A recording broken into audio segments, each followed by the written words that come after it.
Okay. What day is it today?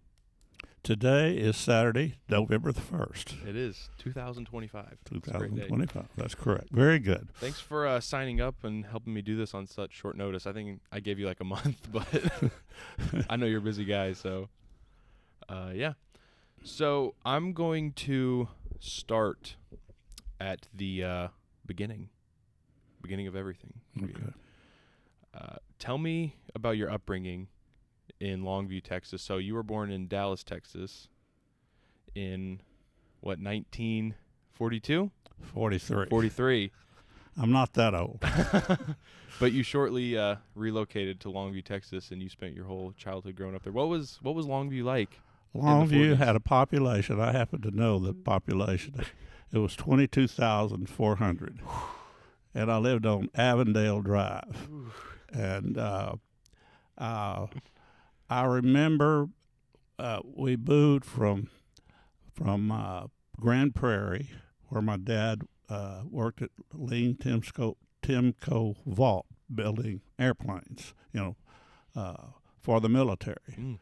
And he was quality control for the Mustang, P-51 Oh, wow. Mustang, It's a cool so plane. it's a big deal. Yeah, It it's was a cool on the plane. B-17 bomber also. But on Gum Springs Road out here, I remember as a child walking barefoot in the sandy road. We lived on way out in the country on a sandy road. Then we moved to Avondale and lived in a tiny, tiny house. I remember my older brother slept out on the porch. It was a very, very tiny house. I would guess it's probably 800 square feet. I don't know. It no longer exists. We used to park cars. Me and Dan Schilling would park cars for Foster Junior High Gym. Ooh. And they would have concerts, and we would charge 10 cents to park the cars. Nice. And I recall a very, very tall black man dressed up with a coat and tie. And he had a Buick convertible, and he said, "How much is it to park?" And I said, 10 cents. And he flipped me a quarter, said, "Keep the change." I said, "Man, that man is rich." Yeah. Well, it was Meadowlark Lemon. Who's that? For the Globetrotters. Oh, my gosh. Yeah, the famous dribbler. Yeah. So, and he said, "Are you going to see the Globetrotters tonight?" I said, "No, sir, I'm not. I can't afford it. It costs a quarter or something like that." I said, "Well, you're going to be my guest." And I sat on the front row. And you know where they throw the water on you? It's really paper. He threw it on me. So. That's pretty cool. So I remember hearing stories growing up around you, and you said that you remember, I think it was your grandfather still he'd go into town once a week and get Correct. grain and. My grandfather lived way out north of town, and on Saturday mornings he had a car, but he wouldn't drive it because it used too much gasoline. He had a buckboard with a mule. And we would ride from way out on Airline Road to downtown Longview. And he would dress up, put a coat and tie on, and we drove around. And I don't know what the population was then, but it wasn't very much. Yeah. And he knew everybody in town, and he would get sugar and coffee and flour. Other than that, they were totally self-sufficient. Wow. All their meat and the vegetables and everything they can and everything. Wow. So, kind of self-sufficient, just going to town to get the necessities once a week or once a month. I remember that, and it took forever, it seemed like, to get there. It took forever, and I don't even remember the trip home. It's an all-day thing. It was an all-day deal. Oh my gosh, that is awesome. So Longview has changed a lot since you were a child. Yes. But still kind of the same. Yes. You can still kind of see the remnants of where you grew up sometimes downtown. It's my understanding that the whole place changed, and I didn't notice it when the oil really hit big in this area. Yeah. And now our economy is not oil based. It's oil and gas. It's although it's very prevalent. Yeah. It's the tax structure is spread. Yeah. Well, cool. Very insightful. So I don't know how many people know this, but you're obviously a dentist. You've been a dentist for many years, but you were a dentist in the Army, Yes. and that is, during the Vietnam War. Yes. Why don't you tell me about that? Well, a lot of interesting things about that. First of all, my clinic, Dental Clinic 3, was my dental chair was facing Mount Rainier. Mm. And so every morning I'd look up, the sun would rise, and I could see Mount Rainier. So you were in Seattle, Washington. No, I was in it was more like Tacoma. Tacoma? Yeah, Okay. Fort Lewis, Washington. Okay. And it gave me the urge to go to the mountains, so to speak. And I climbed Mount Rainier 5 times. Wow. Was unsuccessful the first attempt, so I reached the summit 4 times. And that's very interesting too. Yeah. The all those stories about climbing that mountain. Well, what made you want to climb the mountain? I mean, obviously you could see it every day, but is it that adventure? Is it the challenge? You know, I mean, when they say because it was there, that might be a part of it. However, when you get to the top of that mountain, you have a lump in your throat that you don't have, except maybe when your girlfriend in junior high went off with another guy. That it's that kind of lump, yeah. and you feel like nobody understands. Nobody understands what it takes to do this. And if you follow the rules of the mountain, you know, you can do it very safely. You know, and I kind of relate that to maybe mowing the grass. You know, if you see one little sliver of grass that you didn't get, if you're really climbing the mountain properly, you go out and cut that sliver of grass, you know. And so that's where that work ethic came from, believe it or not, that mountain. So Wow. Would you recommend it to people to climb it? absolutely. As a matter of fact, I requested that my ashes, some of them be strewn Man, on that mountain. who's going to do that? My son, my youngest son. Zach, who's also climbed Mount He's Rainier. also climbed, yes. Yep. I think that's a cool picture of you and him sitting in Yes. the same places. We have a picture. You've seen it. You Yep. know what we're talking about. Yep. They're 36 years apart, standing at the same place on the mountain. We didn't know it. The sky is blue. You can see Mount Adams in the background. It's the exact same photograph. It looks like it was taken the same day, but 36 years apart. You know, I'm not a big mountain guy, but when I went to Seattle to visit and we were flying out, we flew real close to Mount Rainier, and I didn't realize how tall it was because there was a cloud layer, and I look out my window, and it's still coming up through the clouds. It's just there, level with It's you. 14,410 feet tall. It's beautiful. I do want to go back there one day and really hike around the mountain and explore that area. I would say that a lot of your formative years, your 20s, 30s, were spent during the 1960s, a very tumultuous time in America. You were in the Army during the Vietnam War. How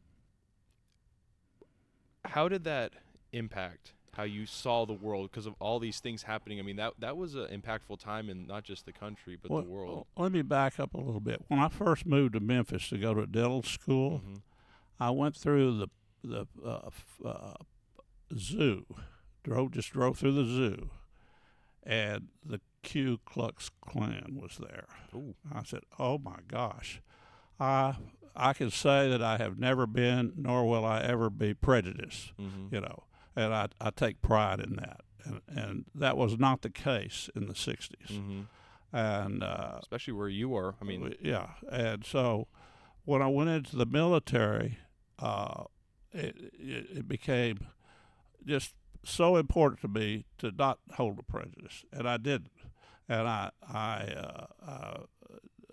maintained that all through my dental days up there. I had a fabulous practice up there. I did have 2 brothers, both in Vietnam, both re-upped, meaning they re-upped. They're supposed to serve 1 year. They both served 2 years. One was in the Special Forces, one was in the General Army, regular Army.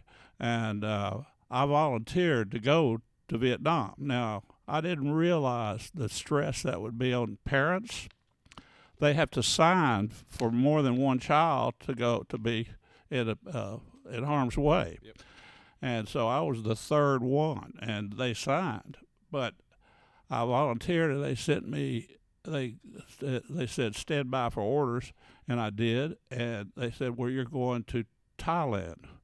Well, I said, well, that's where my brother's going on R&R. You know, I want to go there. They said, well, stand by for further orders. Yeah. No one wants to go to Vietnam. I said, well, I do. And then I got orders for Korea. And I said, I don't want to go to Korea. I want to go to Vietnam. Mm-hmm. And they said, well, stand by for orders. And by that time, my 2 years was up, and so I never went. So kind of how I always see the Vietnam War is that there's the two halves of the young people. It's either you had your patriotic side, that's I'm assuming you were, where you wanted to go fight for your country, and there's the other side that was anti-graft. Absolutely, peace. And it was so sad. Yeah. Both the war was sad. It was unnecessary. It's my opinion. It was totally unnecessary. We didn't need to be there. But then when we came back, or the other soldiers came back. I didn't come back. When we came back, they were treated very poorly, and the nation owes a huge apology to the Vietnam veterans. Yeah. I agree. Terrible war. Just the things you hear and read about, especially now that we're more far removed from it, Sure. and people are more comfortable to make documentaries and write books. You see some stuff, you're like, Correct. Crazy. So, kind of pivoting, finally getting to the aviation part. How did you get your start in aviation? Where did the passion come from? I want to say it started when you were in Washington with the Army. You were a fixed-wing pilot before anything else, right? Correct. Actually, where it started, they had the world's largest flying club was at the University of Texas. That's where I went to undergraduate school. Okay. So I conned my way into a ride with somebody, and he wanted to show me everything. It scared me to death. Then the next time I was on, I flew commercially. My grandfather died, and I came from Memphis to Shreveport. And I was just fascinated that this plane could lift up all these people, all this weight and everything. I just couldn't believe that the plane could do that. And we were here in about 20 minutes, it seemed like. I said, I couldn't believe that. And so that generated an urge to fly. Going to dental school was not the time to learn how to fly. The day I got to Tacoma, Washington, I stayed in a hotel for 2 nights before I got my apartment. They gave me an apartment. I had my first flying lesson at Gray Army Air Force. So I was taught by the Army, and they were brutal. They were very good. And I remember this young man, he's a specialist or something, and he appeared to be 13 years old. He said, Captain Bussey, sir, you'll never be a good pilot unless you learn to say no. We're not flying because of whatever. There's something wrong with the plane, the weather's not good, or whatever. Well, I've carried that voice in the back of my head all these years, and I still, to this day, refer to it. You taught me that as well when you taught me to fly when we get later down the road. Never wrong by saying no. Yep, you can always fly another day. Right. So pivoting to ballooning, how'd you get your start in ballooning? Because I feel like that was so many years ago, but it's such obviously an integral part of your story. Well, in 1976, I was in Aspen, Colorado, taking hang gliding lessons. I wanted to fly. I had tried sailplanes, but I found out in East Texas there are not too many huge thermals to ride on. So I was looking at hang gliding, and I was taking hang gliding lessons, and I saw what turned out to be 2 hot air balloons at the rugby field. And so I went down and I just sat down in awe and looked at these balloons. And I said, well, I'll get this little lady to sew one together. I can get me a laundry cart for a basket. I know these fish cookers got plenty of burners, et cetera. I knew nothing about the valve in the top of them. I figured out that those what are now gores were just slices of whatever the shape of the balloon was. I figured out how to do that in my mind and everything. And I came back, and I said, I've got to learn how to fly one of those balloons, get somebody to make me one. Well, I heard that in 1977, on April Fool's Day, there was going to be a balloon at Teague Park down here in Longview. And so it was owned by 4 people, and it was a Stretch 6 Picard, kind of like that basket right over there. You know, and the burner wouldn't light. It was just terrible. And so me and a guy that I talked into being interested in the balloon, who was a center for the Texas A&M football team, he and I and the owner of the balloon lifted off at 1:30 in the afternoon in a Stretch 6. That's a small balloon, the size of your smaller balloon. Yeah, you know, like your about first, 60,000 cubic feet. And so we lifted off at 1:30 in the afternoon, right in the middle of thermals and everything. It burned and burned and burned and burned and burned and burned and burned and burned and went right into a tree. Broke the limb off the tree. It's about 6 inches in diameter, and the thing broke loose and rose to an altitude of around 4,000 feet. You know, the pilot was scared to death. You know, and he said, okay, here's a big field. We're going to land in that, and then we're going to chase passengers. Well, we missed this field. This field was probably 2 miles long and 1 mile wide, and we missed it. We came down in pine trees, tore the balloon some more, bounced out of the trees, out of this field, and then I got out, and I'm excited. Well, then they flew across the field and landed and laid it on a barbed wire fence. Oh, wow. That was my first. That was your first balloon flight. And I still wanted to do it. Oh, my gosh. Oh, my gosh. Well, kind of backtracking for a second, those 2 balloons in Aspen, Colorado, did you end up ever finding out who those pilots were? Or? Chauncey Dunn, who's deceased, and the name of the balloon was God's Eye. God's Eye. I remember the balloon. It was that design, and I don't know who the other one was. Okay. I've heard his name, but I don't recall. Wow. So your first balloon flight would normally scare most people away, but you thought it was fun? Yeah, I thought it was fun, you know. Well, I thought I could have better control of it than this guy did. Yeah. You know? A little story on that. I need to add this to it because you're probably not going to ask me. It's kind of funny. We heard that there was a celebration, the Miss Nude Texas program. Well, my guys sent me a cease and desist letter. The 3 guys, my 3 partners, the reason being I was flying it too much. And they said either buy us out or we're going to buy you out. I said, you buy me out. I ordered 2 more balloons. I sold them before they got here. But anyway, they flew that balloon in the Miss Dude Texas celebration. I guess we call it a celebration. And lo and behold, it was on the front cover of a porno magazine called Cherie. And they had a picture of this guy with no clothes on and this fairly ugly girl with no clothes on. Well, this person was rather wealthy, so he sent his man out and bought all the magazines up in East Texas because he's afraid his wife was going to find out. Oh my God! Well, the producer or the distributor of the magazine said, "Well, we've got a hell of a sale going on down here in East Texas. We need a reprint." So they printed up another batch of them and had to go around and buy all them up too. Oh my gosh. Oh my gosh. That's a true story.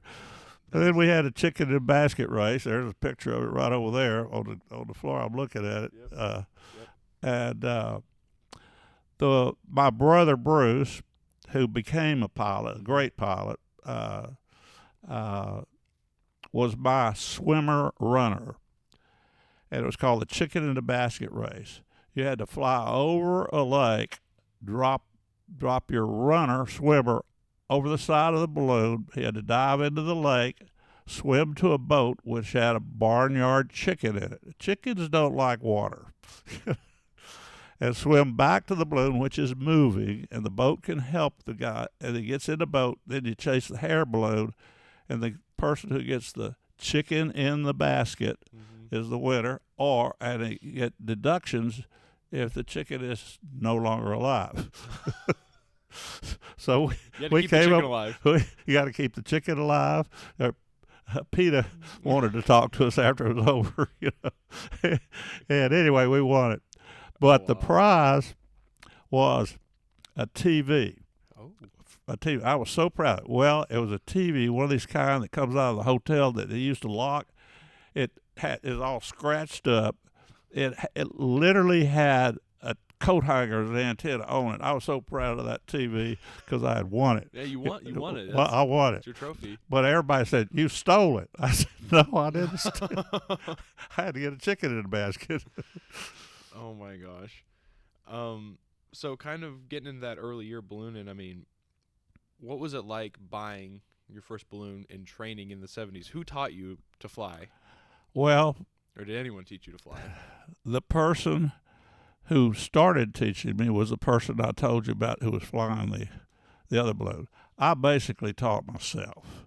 And it was a time when there was FSDO, Flight Standards District Office, was in Shreveport. You could go over there and just say, "Hey, I want to be a balloon pilot." They'd give you your license. Well, I went over there, and the person that did that was not there. He was in Dallas at FSDO. And so they closed down the Shreveport FSDO, and then I go to Dallas, and they said, "Well, we don't just give the license away now. You got to inflate the balloon." Oh. So I took the balloon, but the wind was 35 knots, and so I couldn't inflate the balloon. So I believe the next weekend he came to Longview, and I inflated the balloon, and I heard you had to look like a team, and so I had, all T-shirts matching, and everybody had a whistle. We'd blow two toots of the whistle, this, be this. And anyway, to look organized. And so got it inflated, and I told George Seaberg, who was a FSDO guy, "Come on, get in the basket." He said, "I'm not getting that damn thing." I said, "Well, what do you want me to do?" He said, "As far as I'm concerned, we're at a golf course." I said, "Well, one fairway." He said, "If you fly it over that tree and land in that other thing without killing yourself, I'll give you your license." Oh, yeah. So I flew it right into the tree, got over on the other side, came down, and he gave me my license. Oh, my. And I became an instructor. You got your commercial license. I got my commercial license because I was a commercial instrument fixed wing pilot already. That's right. So that gave me my commercial license. Wow. So. Wow. What balloon were you flying at that time?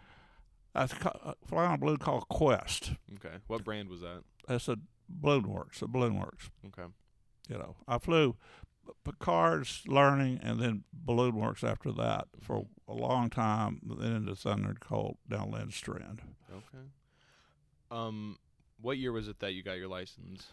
1977. 1977. So from 76 to 77, from when you first saw a balloon in Aspen, Colorado, to flying over a tree without killing yourself on a golf course. I mean, it didn't take much time until you. There wasn't much time. You were in it. I mean, at that point, did you know you're like, hey, this ballooning thing could be something big for me, or did it happen later down the road? I got to tell you, I love aviation.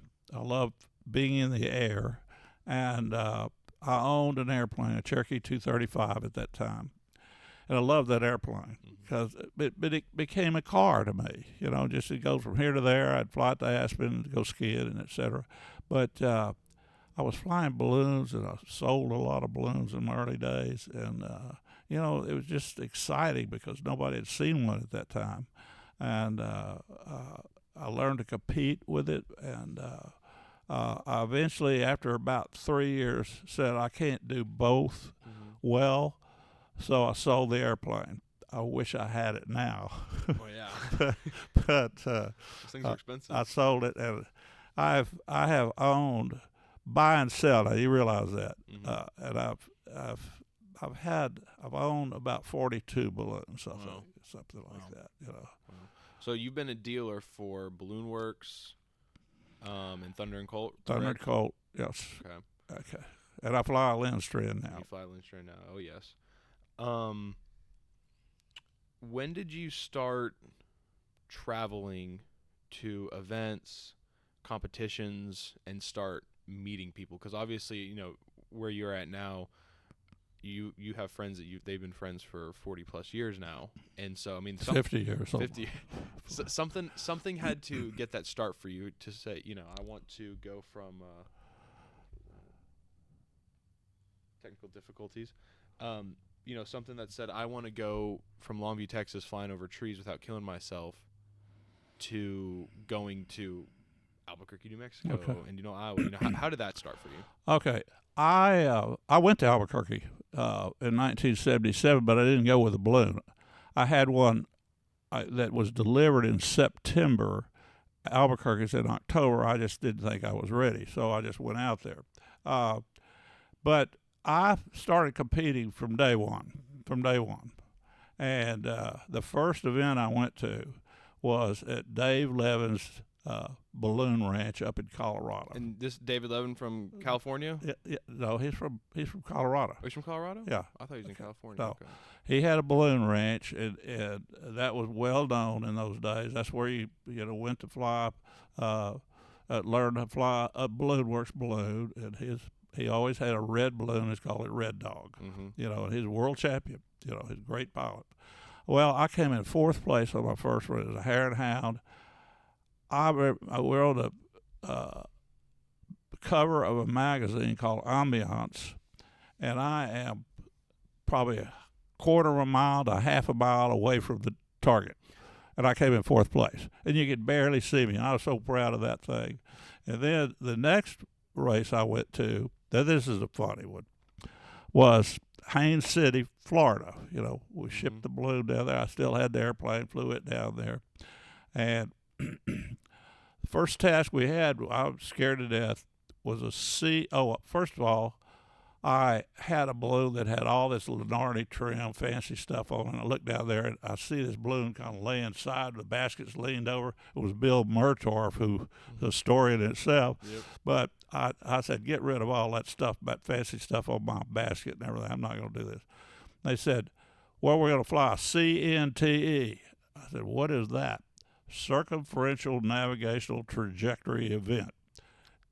It is now called a fly-in. A fly-in test. It's a fly-in test. What you know is a fly-in test. Well, it said be sure to go 3 miles out. So I go 3 miles, 3.1 miles out. I had no idea that you had to get upwind. Mm-hmm. Because remember I'd been a hare and hound before. Yeah, you just launched where they launched. I just went 3.1 miles out of the highway. Yeah, and I came in last. About 80 balloons, I came in last place. That's not like me. And so I said, well, you got to get upwind. I see. Okay. So we had a Le Mans start, the only one I've ever done, and we had several other events. I came in first place. I won the whole deal. I was in shock. Now, when you say Le Mans start, are we talking like 24 hours at Le Mans where you have to run to your... Exactly. You run. We ran downhill, and Portis Woolley told me to use 2 fans and roll my top up. And so you can have as many crews you want to side up, roll my top up about halfway. And you had to run 50 yards, touch the basket, then your crew could start your fan or fans, okay? I had an AX7. A fellow by the last name from Ohio named Hawkins. I'll keep saying Alex Hawkins, but it's not Alex Hawkins, something else. He had a X5, which is a much smaller balloon. Okay, much smaller balloon. And anyway, running down there on my 50-yard sprint, I fell flat on my face. So I was the last one to get there, but I won the race still. How old were you at this time? Well, I was about let's see, 82 right now. I was about 32. Okay. and I won it. But the real story on this, I came back and told all my buddies, it was in this balloon port right here, that I'd won this race. They said, yeah, right, you didn't win anything. I said, no, you ought to see the trophy. It's taller than I am. I can hold my hand up. It's taller than that. It's the finest trophy I've ever seen. It wouldn't even fit in my airplane. Oh, you're lying. Well, they kept ragging me. Well, where's the guy told me he'd send it to me. Well, it didn't ever come. And so I finally called him. I said, hey, what about that trophy? He said, well, I'll get it to you soon. He didn't send it. So I finally called. I said, I'll pay to have it shipped to me, And so it came. It was about this tall, about 12 inches tall. Probably cost about $6. And he sent it to me. I came in first place. It's called, I showed it to all my buddies. I said, I told you I came in first place. I said, yeah, but you said a trophy, it's this tall. The guy went bankrupt. Well, when any balloon event ends, when a guy says he'll send you the money or he'll send you a trophy, that's not a good sign. That's not a good sign. Oh my gosh. Sticking with the theme of events, how did the Great Texas Balloon Race come about? Well, that's an interesting story too. We, at the grand opening of the mall, the Longview Mall, 1978, they had 20 balloons, and I helped gather the balloons together. And each balloon had a celebrity,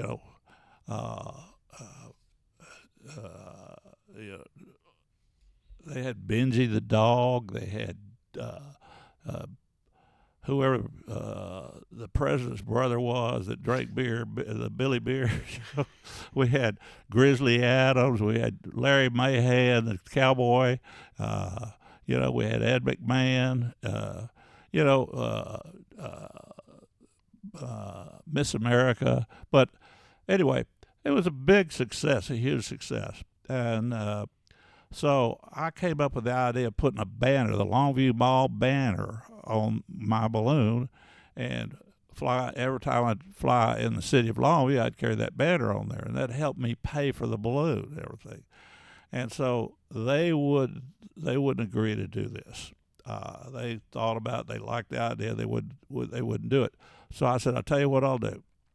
You had the great balloon race. I will have the Great Texas Balloon Race for you. So I put together the Great Texas Balloon Race for the Longview Mall, and the rest is history. It's become, we started the Balloon Glow here. We started the Young Guns, about there. Well, that's what I was going to ask. So still to this day, there's some debate about who started the Balloon Glow. I think Albuquerque will claim they did. I think like a race in Japan says they started it. But if you ask most people that have been around long enough, they'll say that you started the Balloon Glow in Longview, Texas. Okay. They had in Albuquerque, they had what's known as a Balloon-a-rama, which is paper sacks that line the sidewalks that have a candle inside of them. That's where the confusion arises, I think. Okay. Now, what I did, a lady came up to me and said, where are the balloons? I said, well, they're going that way, with the wind. I said, well, are they coming back? I said, no, ma'am, they can't come back. They got to go with the wind. He said, well, you ought to bring them back. Well, when they came back, I said, go over there and stand your balloon up and turn a burner on at night, and they glowed. We didn't realize they would glow, And so we called it a balloon glow, okay? So we got pictures of it, and we advertised we're going to have a balloon glow, a choreographed balloon glow. And we had flashcards like they have in college, I picked the colors of red and green. You'd be in the green wave or you'd be in the red wave. Well, at night, you can't tell what color's up there. so it was a beautiful disaster. Yeah, like all balloon glows turn out to be. And, and some little kid came up and said, well, you ought to count down 5, 4, 3, 2, 1. And so we did. We got the crowd into it, and that started the balloon glow, So we claim it. It's kind of interesting that Albuquerque trademarked it a few years later, 6 years later, and they sent me a letter to cease and desist and call it the balloon glow. And I said, well, we created the balloon glow, we're going to call it, well, you can, but nobody else can. Well, now the whole world is. And we say that most races are here only because of the balloon glow, because that's where you make the money. Make the money. So the Albuquerque Balloon Fiesta actually sent you a cease and Correct. desist saying you can't. Yeah, but Paul Smith, who was president of Balloon Fiesta, Albuquerque Balloon Fiesta, who's a lawyer, said, well, you can go ahead and do it, but nobody else can. Well, it's kind of interesting that they had Scott Appleman do the first balloon glow out there. He called me out there and asked me to help him do it. So, for 2 years I did that. Then I handicapped the special shapes, because some of them are more difficult to fly than others. Sure. We're almost approaching 50 years for GTBR. Mm-hmm. How does that make you feel? I mean, there in that time we've seen events come and go, seen events peak higher, but crash back down. I can say that it is a privilege to be on the board of the Great Texas Balloon Race. Now, I resigned last year, not because there's no problem whatsoever. I was just tired, and you meet all year long, and it's a wonderful thing, and we run it like a business. It's a business that must make a profit to be there the next year. And we call it a world-class family event, and it is. And it's very, very successful. It's financially sound. It's run by good people. There's a board of 17 people, a voting board or executive committee, if you will, that make the decisions, and they have the influence of about 44 of what we call the volunteer board, and they're usually a committee head in some way or the other. But it's run very efficiently, very professionally, and we think we're doing a service to ballooning. We have to. And we have 4 major legs that we stand on. 1 is the balloon glow. 2 is Superior's balloon meisters, the folks that run the event. 3 is sanctioned. In other words, we follow the rules of the national championship. Mm-hmm. We've had the national championships for. We just had it for the third year, the second time. Yeah, well, the second time we've had it 4 years, then we had it 3 years. Yeah. So we had it 7 years. That's a lot of work. That's an 8-day event, and it's a lot of work to do that. And the fourth thing is we follow the rules. We always follow the rules, and we start roll call on the second. Yeah, you do. Okay, that sets the tone. Yeah. That we're serious. Yeah. And, so it's we've got a good formula. And each year it gets a little better and better. We make some mistakes and we change things, but we tweak. We call them tweaks. For example, special shapes are a tweak. The people like them. The Globitos, the little small balloons, a pleasant surprise. Mm-hmm. They're a tweak. And we have what we call a walk-through balloon, where the children can go into the balloon. We have a tethered balloon, and then we have serious competition. Yeah, I'd say Longview, just in terms of competition, is one of the last bastions of true tough competition where you'll find good competitors every single year. You're correct. I think there's only, unfortunately, a handful of those left in our circuit that we fly here in the United States, but I do think that Longview stays consistently in that group. And we hope it'll get better. Yeah. And I don't know how much better it can get, but, we fight the weather, and we've had weather problems the last couple of years, and we want the sponsors to feel like they're getting their money's worth, and they take ownership in the race, and we found that the people of East Texas, not just Longview, of East Texas, claim the race. We're well known around the world, by the way. Mm-hmm. And, we have foreign pilots who come over here not because of anything, because we won't pay them any prize money like we do the other guys. We have them come over because they've heard the race is so good. They want to compete with the best. Yeah. So. Yeah. I think we've had Dom Bareford come. Sure. Udai's come from Japan. Yep. Clem was here this year from Yeah. France. Yeah. World champions. Yeah, I mean, all it's- world champions. Yeah. And by the way, a little update: Rhett Hartzell is in first place at the Pacific Cup. Oh, is he in Saga, Japan right now? Right now. I In saw Saga. I saw that they were over there. That's pretty. That's Yeah. good for him. Well, that was where he won his world championship, Yes, I know that. and I think And Joe, his dad. yeah. Now, And Johnny Petrin won his. I backed Joe, and for his run for the Hall of Fame, the Ballooning Hall of Fame. Yep, I remember that. And most people say that he was too young to get in, you know. And I said, well, let me just tell you something. When the world competitors look down at that roster and they see the name Hartzell, they'd rather stick a nail in their eye because the Hartzels are going to do something. They are. You know. Yeah. Now, I know that Joe right now is in, I think, 14th place, but he's letting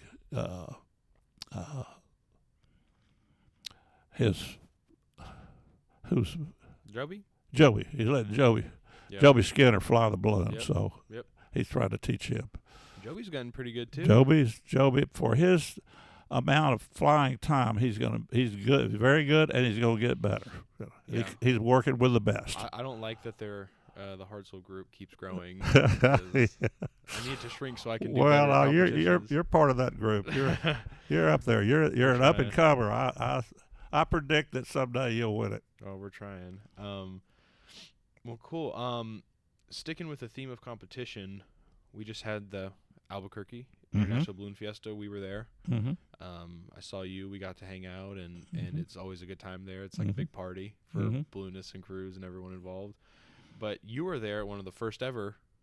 You weren't there at the first one at the World Championship, but you were there pretty early on at Albuquerque. Well, I was there in '77. The World Championship, the first balloon race they had there was 1972. So I was 5 years after that. Yeah. Didn't have it in '73. In '74, they had the first ever World Championships. You know, so I was there slightly after that. You know, I'm on the. That was at the fairgrounds, and then they moved to another field. Then I've been to every field since then, you know, and they've changed. And now it's beautiful. It's grass, you know, it's huge, and we've had as many as 1,008 balloons there. That's a lot of balloons. A lot of balloons, and we're running out of places to land. You know, that's the problem, and it brings, they say, $55 million of benefit to the city each thing, and I know their budget's around $28 million. And they're doing things. I don't know how they do what they do. Yeah. They do a great job. It's a tough operation. It is a tough operation. They work well with the FAA. Sam Parks was an immediate past balloon master. Henry Rosenbaum's the current balloon master. Yeah. They're just fabulous. They're great. Yeah. No, I think I hadn't been since I think 2018 when Sam was still the balloon meister there, but I thought it was great. Well, I don't know how they do it. I know they've cut it down. I think it was like 650 balloons they said this Correct. year. But it didn't feel like it. I mean, it still felt like the field Oh, was packed. And you there were tons of can't tell people it with 50 and 80 balloons. Yeah, You know. yeah. Well, cool. Well, yeah. I mean, I have to ask that because you've been there. You because the first time you went, you weren't even a competitor, right? You were just Correct. a spectator. No, I was just a spectator. Yeah. Oh, I got in with the balloonists. You know, I was on the field and I'm taking it all in, thinking about what I would do. Yep. Before we move on, keep going with competition. I'm gonna do this segment I've been wanting to do.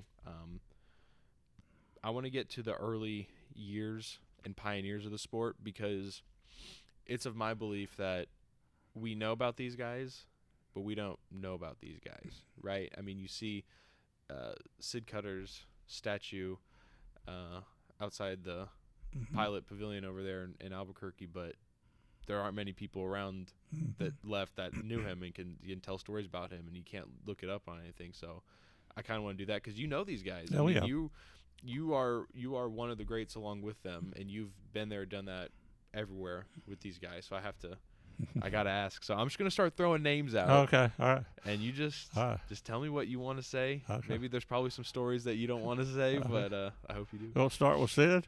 Yeah. Let's start with Sid Cutter. Okay, Sid Cutter is the owner of World Balloon Corporation out there, and he was probably the only real company with commercial ballooning. You know, Budweiser was his big sponsor. You know, Budweiser balloons everywhere, and I eventually flew Schlitz, Strohs, and old Milwaukee balloons, and we'd put the beer balloons together, and the media would say, "There's the battle of the beers," you know, and Budweiser would almost always money whip you, you know, but we'd hang with them and we'd get more coverage.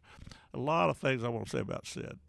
Sid's a great guy. He created the Albuquerque International Balloon Fiesta, and he was one of the first guys I met. He and Paul Wozer. I went out there to ask him about a commercial job I was asked to do in San Antonio, and he told me how to do it. I had no clue how to do it, and actually it was financially very rewarding because of Sid.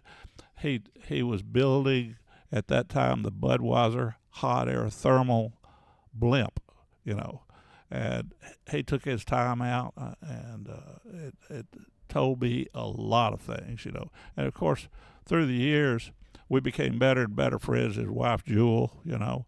Now his dog, you see in that statue they have of it with the dog, that's Sombra. I know that dog, you know. Well, we were always trying. He always wore Budweiser outfit and everything, and he'd sit down and drink a Budweiser beer. Well, we were with Schlitz, Strohs, and old Milwaukee. I'd have one of those blues. I was trying to get him to drink one, and I was going to get his picture. See, that's what I wanted to do, get a picture drinking one of our products. He would never do it. I said, Bussey, he's a 2-time national champion, by the way. He said, Bussey, let me show you something. He said, you need a dog. I said, well, I got a dog. He said, you don't have a dog like Sombra. And he was sitting there drinking his Budweiser after we had flown. And he said, Jewel, put the target out there. So way over to the right, she puts 50 yards out. She puts a target, a white X on the ground made of cloth. Then Sid throws a marker. What you throw when you're competing, you try to throw it into the middle of the X. He throws it way over to the left, you know. And he said, this is how you win national championships. Sombra, go fix that.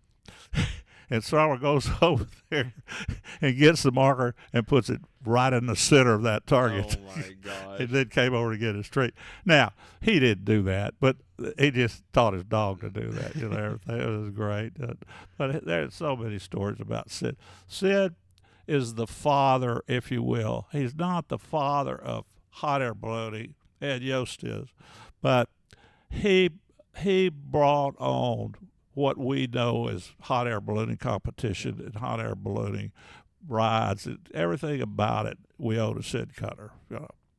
Wow.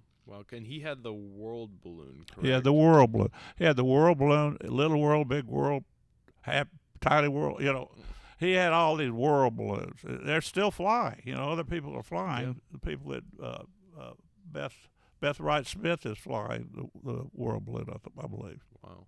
So he's one of those guys that you could say that he'd be at almost every competition. Oh yeah. Or he was putting on the competition. I put it on, and he was very good himself. Very good. You know.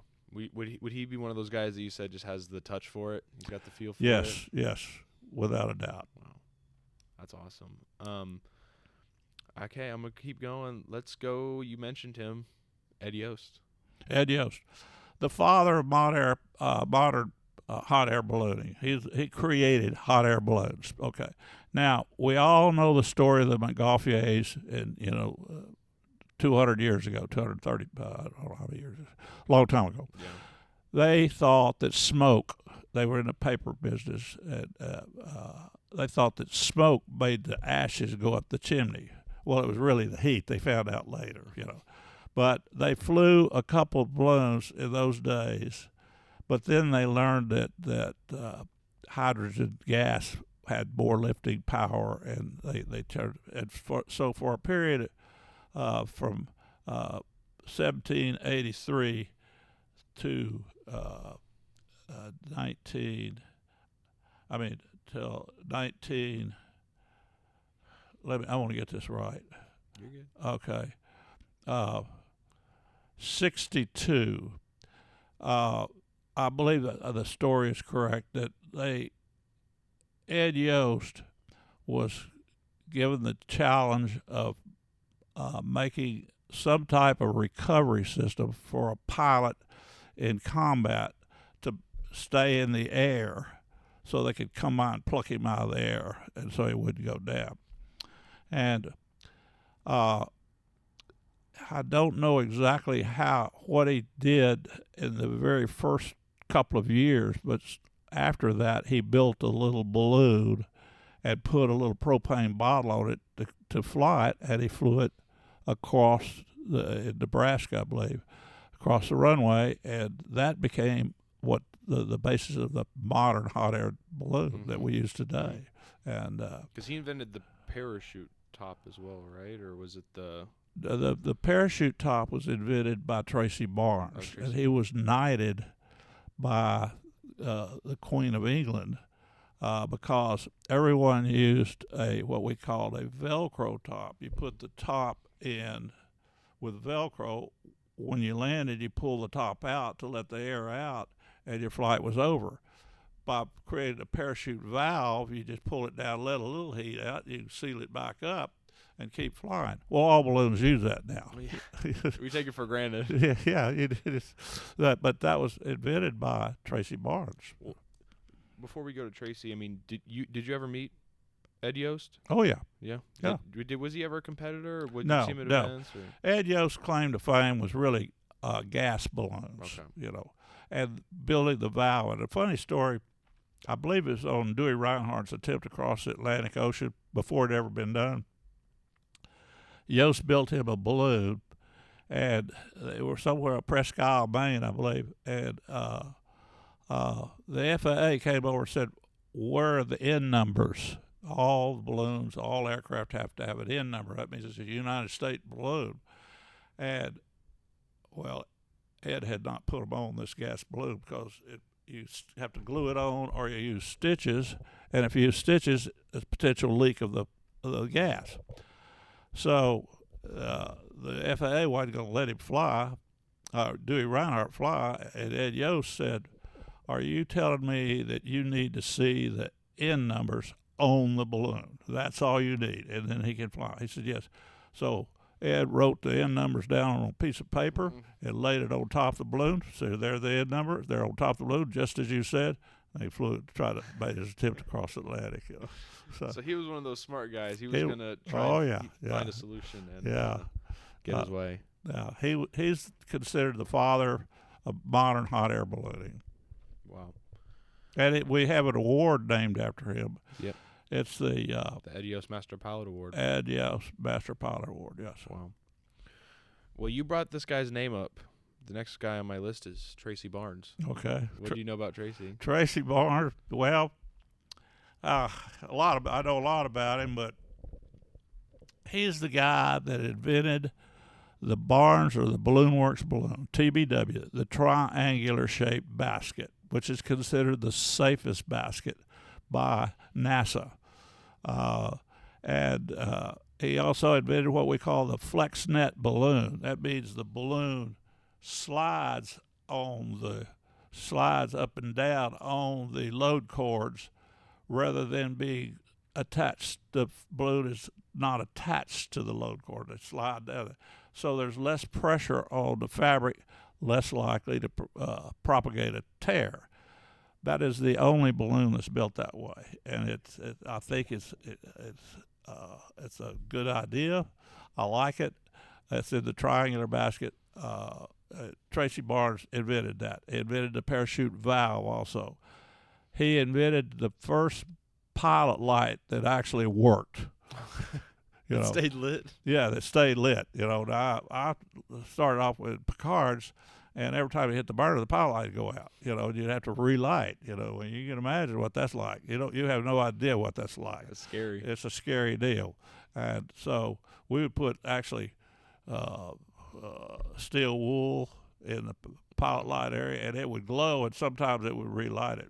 If you got lucky, like 40% of the time, you wouldn't have to relight it. 40% would be really good, I'd say. Well, Tracy Barnes invented the T3 burner, which is a triangular-shaped burner, T3, triangular, 3 sides, and with 3 pilot lights. You could turn your inflator fan on those pilot lights and it would blow them out. I said, holy smokes. That's what I need, because that's what was frightening about a balloon was the pilot light. And he invented a pilot light that worked.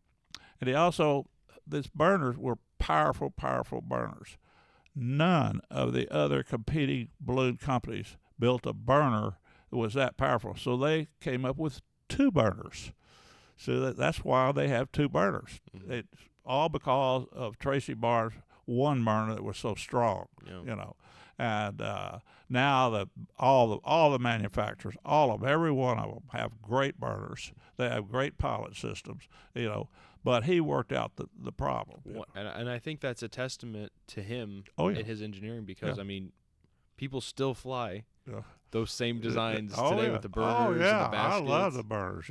I flew them for years. There's one right there. I don't know if it's in the camera shot, but there's one right there. It's ready for the museums. There are a few in some museums around here. So. That's awesome. When did you first meet him, Tracy? I'm not sure exactly. I met him so many times, but when I first got into ballooning, first in '77. Because you sold balloons for him, right? Oh yeah, I sold balloons. And I also used that number 42. I sold 42 balloons. That's awesome. Well, you kind of said the name of a Picard burners and balloon. Tell me about Don Picard. Don Picard. Now he's a character. Don Picard, small guy, but he was in the Navy, and he was in the Forward Observer battalion or whatever you call it, And gas balloons, helium balloons, and he flew those in the Navy, and then he created the Balloon Club of America or something to that effect, and it was primarily gas balloons, and his recall of the past, it was genius style, I mean, he gave back so much to ballooning. He created the Picard balloon, which now they sold the type certificate to the Balloon Works, and created the Galaxy balloon, which is kind of a lesser. It's not as expensive, and. The Balloon Works makes the Galaxy balloon, but it's from the type certificate of Picard. It's built like a Picard. Now the original Picards were like stainless steel. Boy, they were you couldn't cut them. These were really tough balloons. Indestructible. Indestructible. Well, they were for people when in the early days where you hit fences and trees and stuff. Now. Thinking of Bill Murtaugh, whatever, when we say Picard, because he was an adamant Picard flyer, and in the old days, I saw some of his crew. He and David Schaefer, for example, they had beards, looked like Santa Claus. They'd put a kerchief around it, so they wouldn't burn their beards, because the weight of the fabric would push the air back out of the balloon, and the fire, you turn on the burner, it'd blow back at you, so it would burn it. They started using weed burners to help inflate the balloon. They started to get the balloon. Oh my gosh! So I went on a few trips with Bill. He had what we call super truck. It was a piece of junk, but he carried a pair of pliers and some wire, and he fixed everything with that screwdriver. Yeah, and we have an award named after him. Oh yeah, Bill Murtaugh Spirit of Ballooning Award. Do you mean in your mind, is there a story or anything that comes to mind of why he would have an award named after him? Was he just, loved the sport, loved the people? I tell you what, he went to every balloon event there was. I mean, in super truck. How it got there, I don't know. God, that's a god awful truck. I'll tell you. I went with it one time. Jesus. But anyway, he's just one of these characters. Wore overalls and he wore bumblebee suits and stuff. He would just his claim to fame, or at least to me, was he had a newsletter that he put out, and I swear that people called him to tell him the inside story on everything, because he knew everything. He knew all the gossip. He knew everything, and he typed it out. He'd handwrite it, and he'd mail it to you. Cost you $25 a year. And that paid postage, printing, everything. He didn't print anything. But you'd get that, and he knew everything about everybody. And some of it was, fake. Some of it was real. It was. He had like the tabloids. He had the gossip magazine. It's what it was. It's like People magazine in the old days. It tells on everybody. But it was so cool. That was so much fun to get his stuff. And he flew out of Houston, Okay. And he moved to San Miguel in Mexico. I recall went over to his house. It was a flat with like 3 levels. And he had a gardener and had a maid and a cook, and rented the whole place for $500.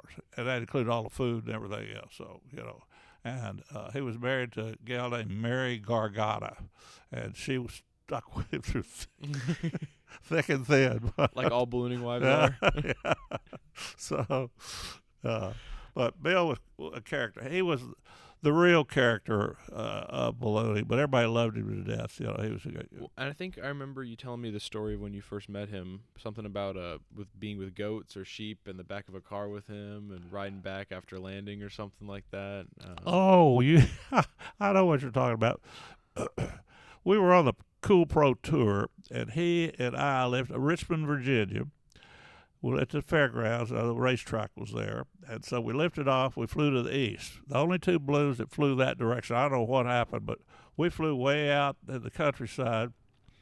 And so I packed my balloon up. He packed his balloon up. We kind of met out on the road. Nobody was coming down the road. We were in a super truck now. He had a super truck back to fairgrounds. So we needed to get a ride back, and then we're going to come back and get our balloons. Well, nobody came down that road for the longest. And finally, we saw this little Love pickup truck, come bouncing along. Had a little camper on the back of it. And it's low level camper on the back. And so it had this driver who had to weigh 400 pounds. And in the other seat, the other front seat, was his wife, who weighed 400 pounds. And then sitting on the transmission was his son, who was about 10, 12 years old, weighed about 300 pounds. And said, "What do you guys need? We needed to ride back to the fairgrounds." They said, "Well, we'll take you if you don't mind getting in the back. By the way, there's a goat back there." So you get in there, and we get in there, and goat droppings everywhere. The smell was horrendous. And Bill Murtaugh looked at me, and we're all hunched over trying to stay under that thing. And he looked at me and said, "Well, Dr. Bussey, welcome to ballooning." I've never forgotten that. And that was still in your early days. Oh, so yeah. You're probably sitting there and you're like, God, what did I get myself? What did I do to do? Why do I like this? Yeah, what did I do to deserve this? Oh my gosh, those are the kind of things that we live for, ballooning. That's part of the adventure, taking off and not knowing what's going to happen. Yeah, could be a good flight. You could land 10 minutes from now in a nice parking lot, or you could be stuck for an hour and a half and have to take a ride back to Goats. That's right. Couple more people. A good buddy of yours, Jim Burke, not with us anymore, but you and him ran around together. Oh yeah, a lot back in the day. Jim and I were best friends. We didn't have to talk to each other. We just knew each other, and he was kind of a sarcastic kind of guy, but he was so much fun. And if he said anything, you listened because it was powerful. Whatever he said was powerful, and he became a great competitor. Was a national champion way back at I don't know when, a long time ago. He became my balloon master at the Great Texas Balloon Race for 20 years, 25 years, and he died during COVID. And we picked up Sam Parks and everything, but Jim Burke was a special person. I can't say enough good things about him, but they were all good, and he was great for ballooning. Everybody that knew him personally loved him. Most people were frightened of him, because he That's what I was gonna say. Because you look at him and especially if he's in Balloon Meister mode, and he's sitting there with his cigar, and you're like, oh my god, I don't want to ask him a question. No, I'll tell you, he was intimidating, and the main gal here at the time was scared to death of him. Then found out he's just a big old teddy bear. Oh yeah, great guy. Yeah, he's a great guy. Mr. Professor. He taught was it archaeology? No, geology. Geology at Defiance University in Ohio. Yep. Yeah, I need to talk to Dana and Megan, get them on the podcast, and ask them about him and their adventures with him, because I've heard some stories already about what they used to get into. Well, he had 3 daughters and a wife, four women. So you imagine him. He made a few comments. Well, he was a balloonist through and through. Right? Oh yeah. He embodied the spirit of of the sport of what the best. We should all strive to be for. And I'm glad I got to fly a competition. I think it was my first Young Guns competition. I think it was his last year being the balloon master. It was. I'm glad I got to fly a competition with him at the helm. Last guy I have on my list, less balloonist, more international guy, but it's Joe Kittinger. Mm-hmm. I believe you knew him. Mm-hmm. And he was also a balloon pilot, and he's in the Ballooning Hall of Fame. Yeah. Okay. See this? I don't know if the camera can see that or not. See this ship right here? Yeah. Okay. I have a picture, and I can't find it, but there's a picture of Joe and I sitting underneath that at Church Street Station, and we had just presented a check for $40,000 to the Make-A-Wish Foundation. Joe had a race that he invited 20 commercial balloons, each paid $2,000 apiece, and we gave all the money to the Make-A-Wish Foundation. That's the last time I saw Joe in person. No, it isn't. Well, I saw him speak to the veterans in Dallas a few years back. But Joe is the guy you hear about who jumped from a balloon at 100 to 3,000 feet. Yeah. And he has since, the record has been broken, but he held the record for 50 years, over 50 years. Yeah. And everything. Well, that picture on the cover of Time magazine after he did it, from the shot from the balloon of him jumping down, is one of my favorite pictures of all time. You'll see that. You'll continue to see that. Now, what a lot of people don't know, he flew the Phantom jet, fighter jet, the F-4 Phantom, in Vietnam. Had several successful missions, but was shot down and spent time in Hanoi Hilton. So he's a prisoner of war. And while he was there, he dreamed of crossing the Atlantic Ocean in a gas balloon. And darned if he didn't do it. Yeah. He came back. But listen to this story. He flew over Spain and out into the Mediterranean.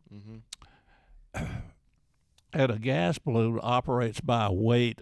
You have so much weight and ballast. And he wound up throwing cameras, everything overboard, all his clothes. He landed in his underwear.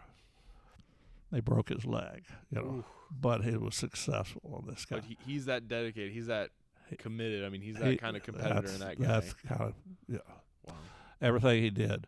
And Joe flew for Church Street Station, and he flew the balloon, and he had a little biplane. He'd take people for little rides out there, and it's just, You know, he's a barnstormer. Yep. He's a real barnstormer. You Wow. know, and jolly guy.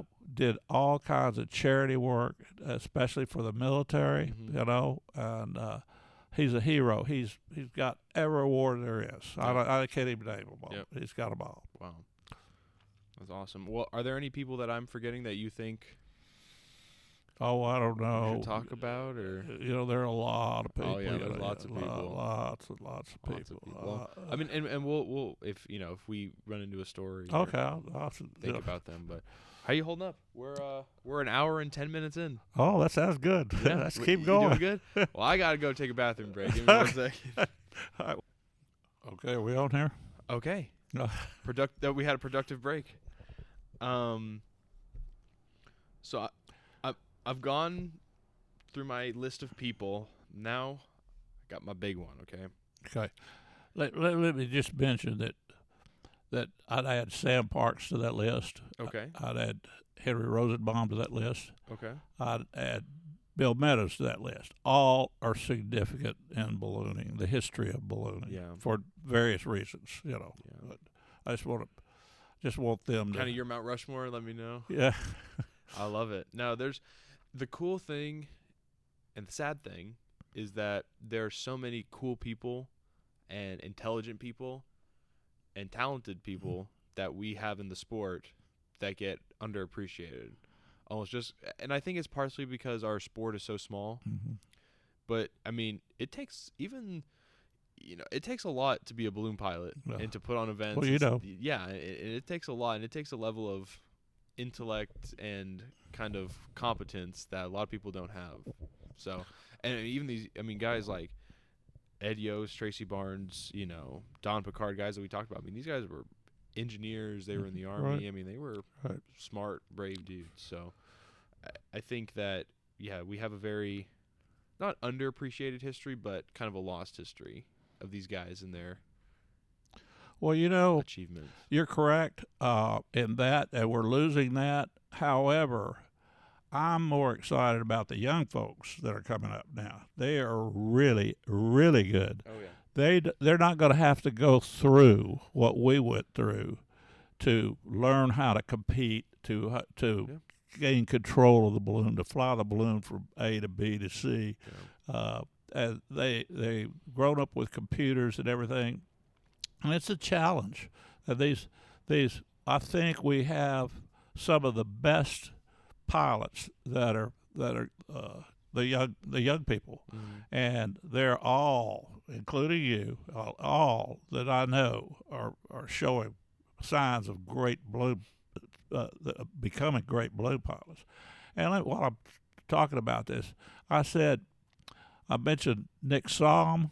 Nick Salm said if the sky were pink, women could fly, but it's blue, so boys should fly. Well, he is so wrong. He did that kiddingly, and Leslie Pritchard had a few words to say about that.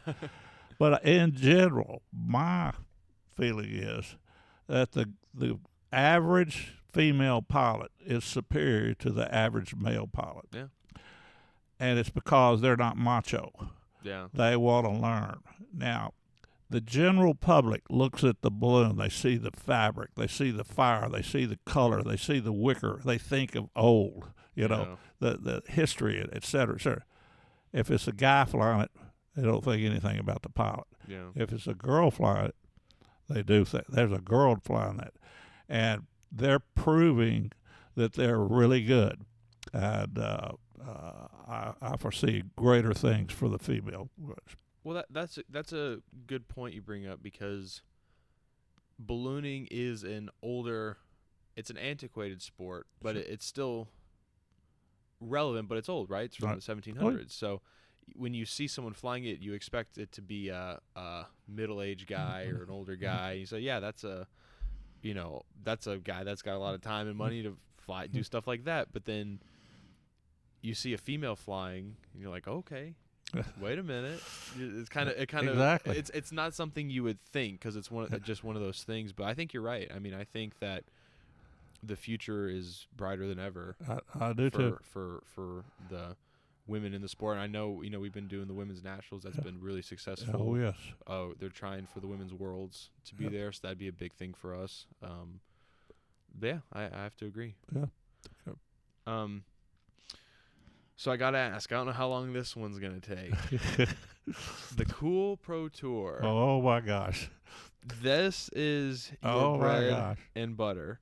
And so even today, pilots, we talk about it like it's this mythical time in the far past where it's the names that you always hear were flying it. That's where they got their start. That's where they got all their hours and competition, and it was fun, and it was this and it was that, and it was good, solid competition with good prize money and a bunch of cowboys living their best life barnstorming across the country.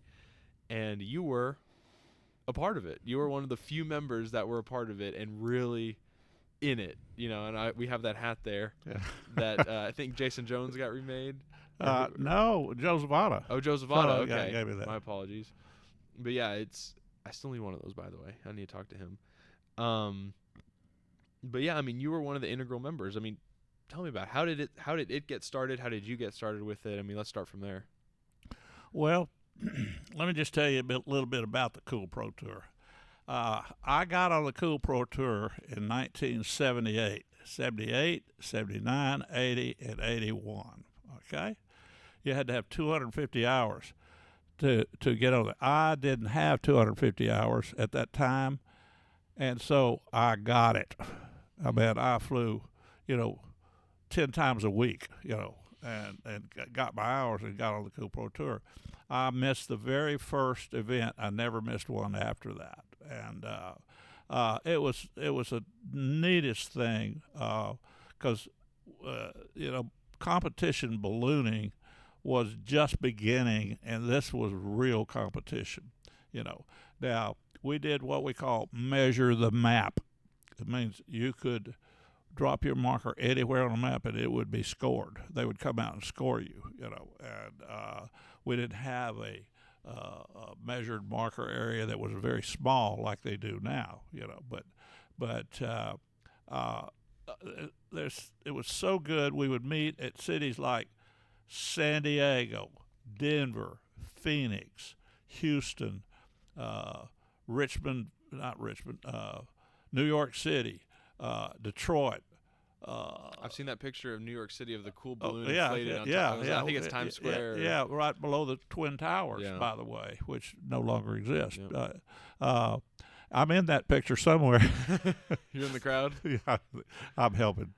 That was a super pressure balloon, by the way.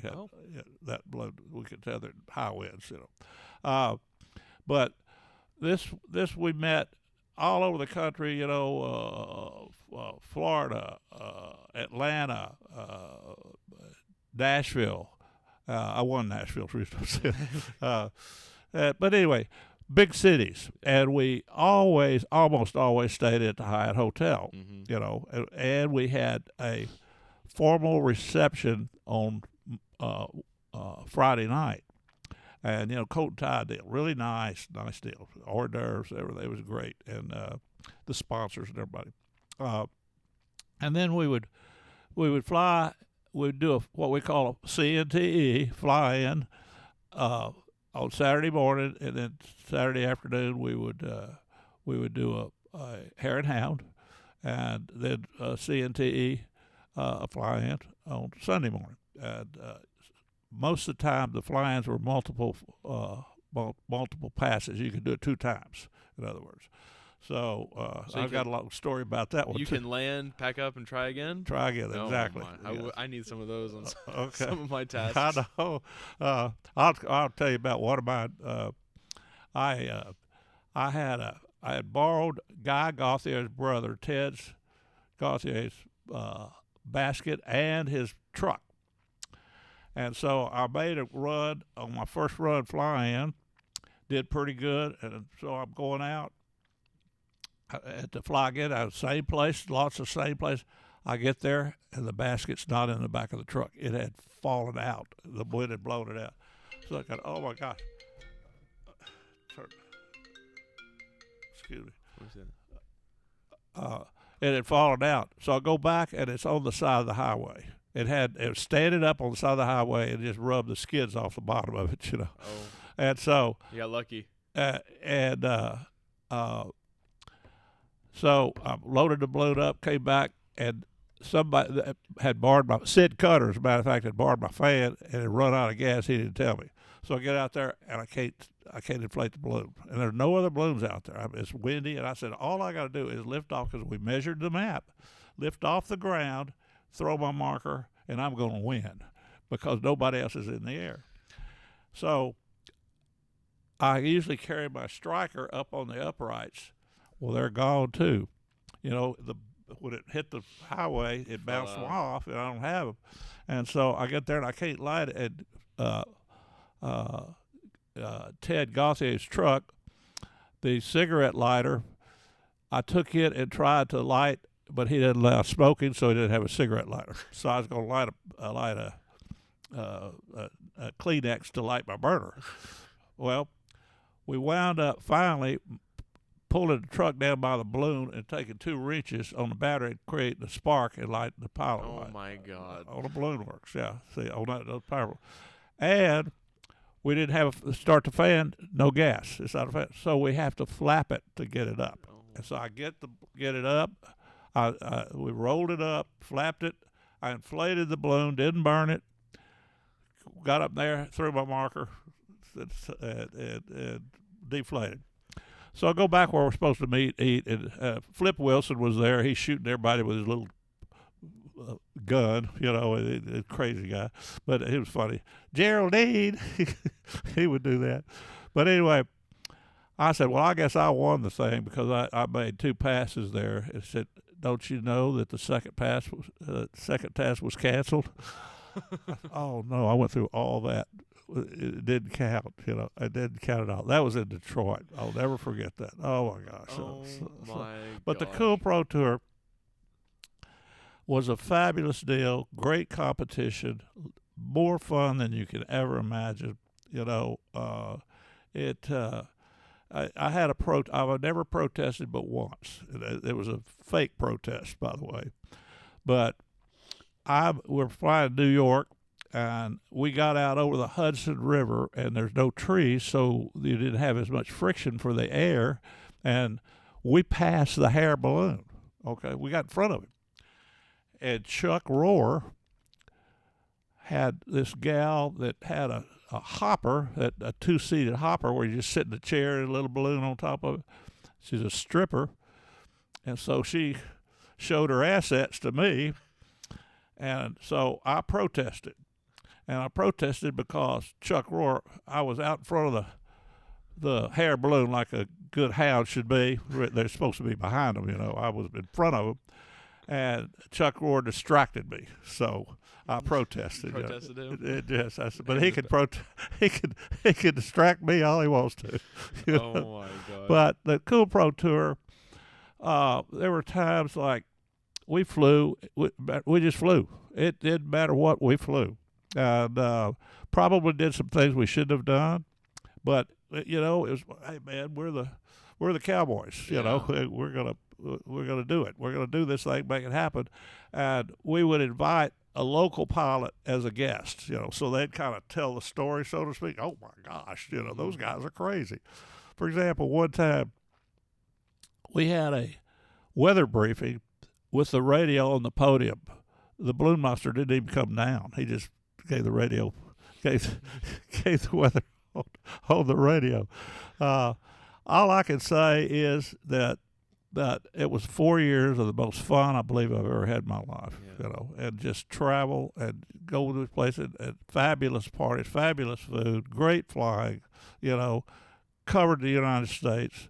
And I got to tell you a story about Denver.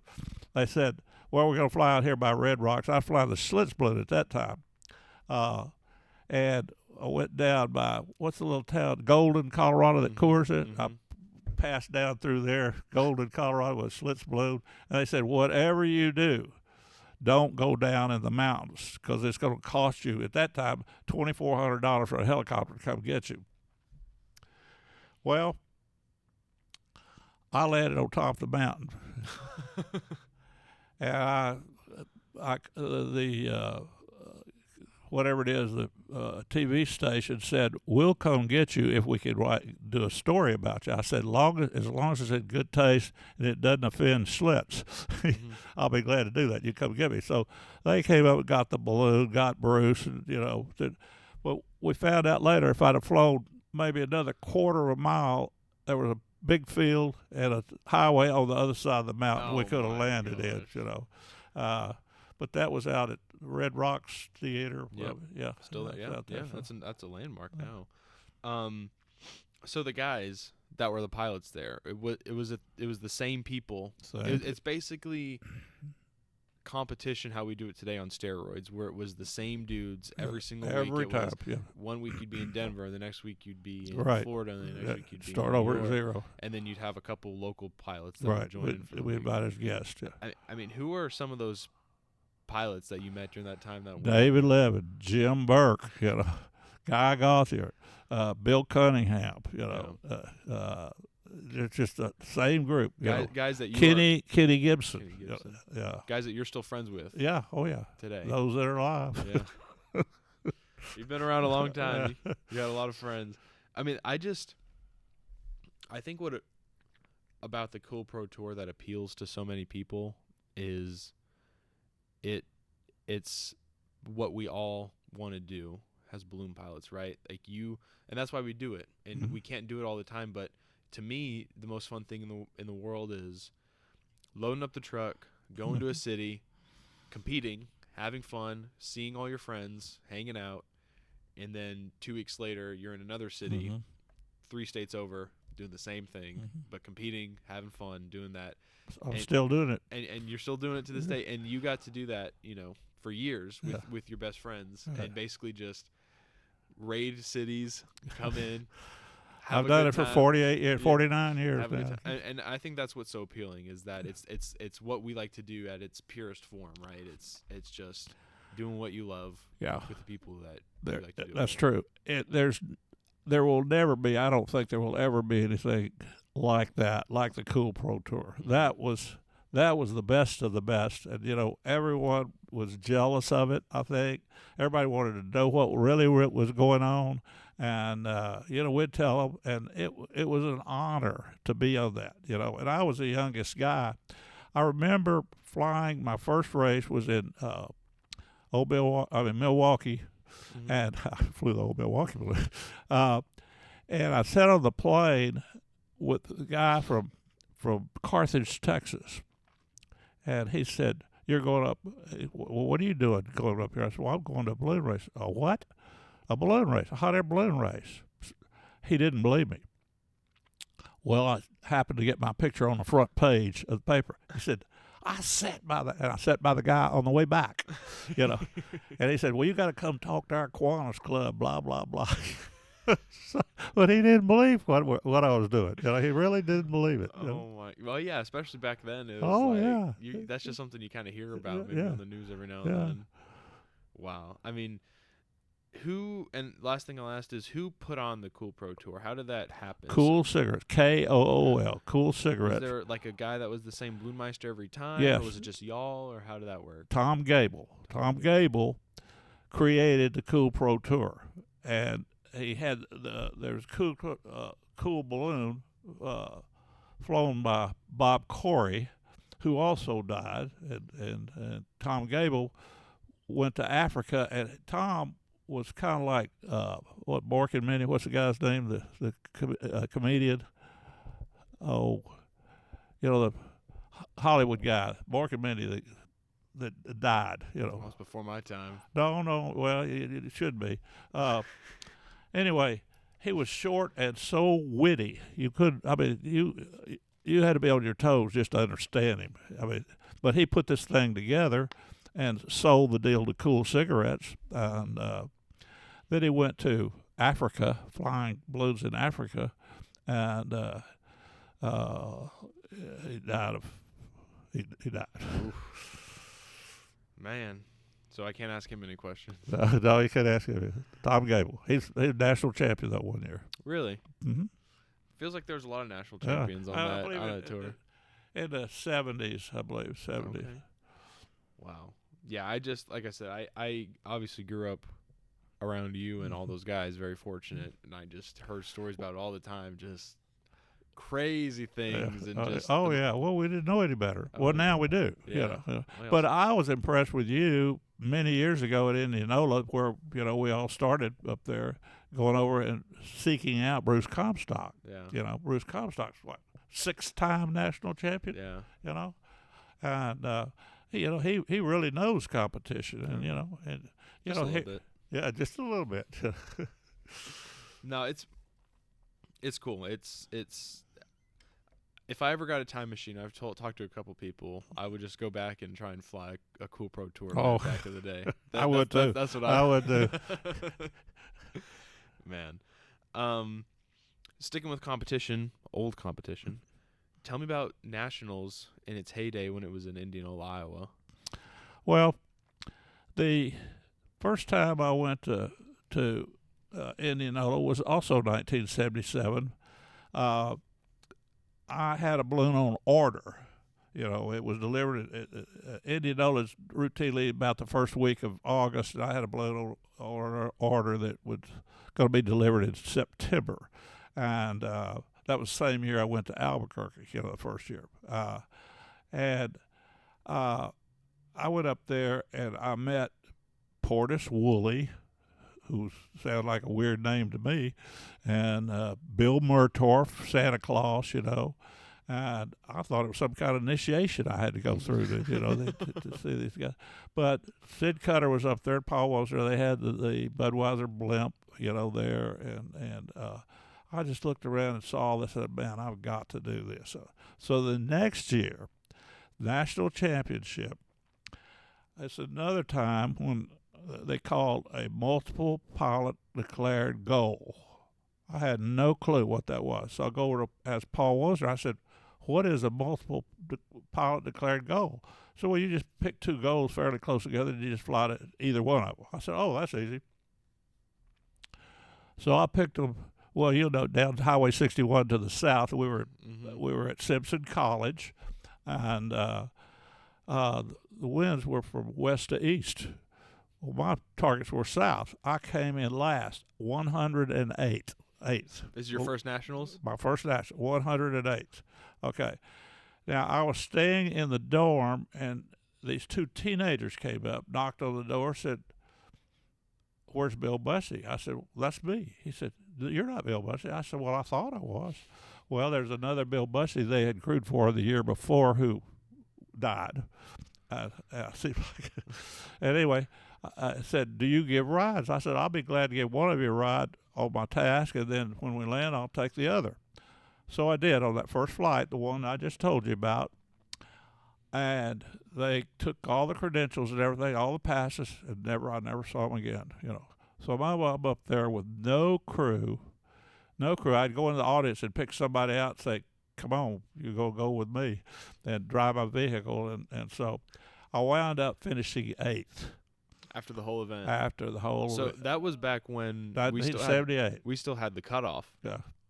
The cutoff. You cut off at 32. After 3 days, 4 days?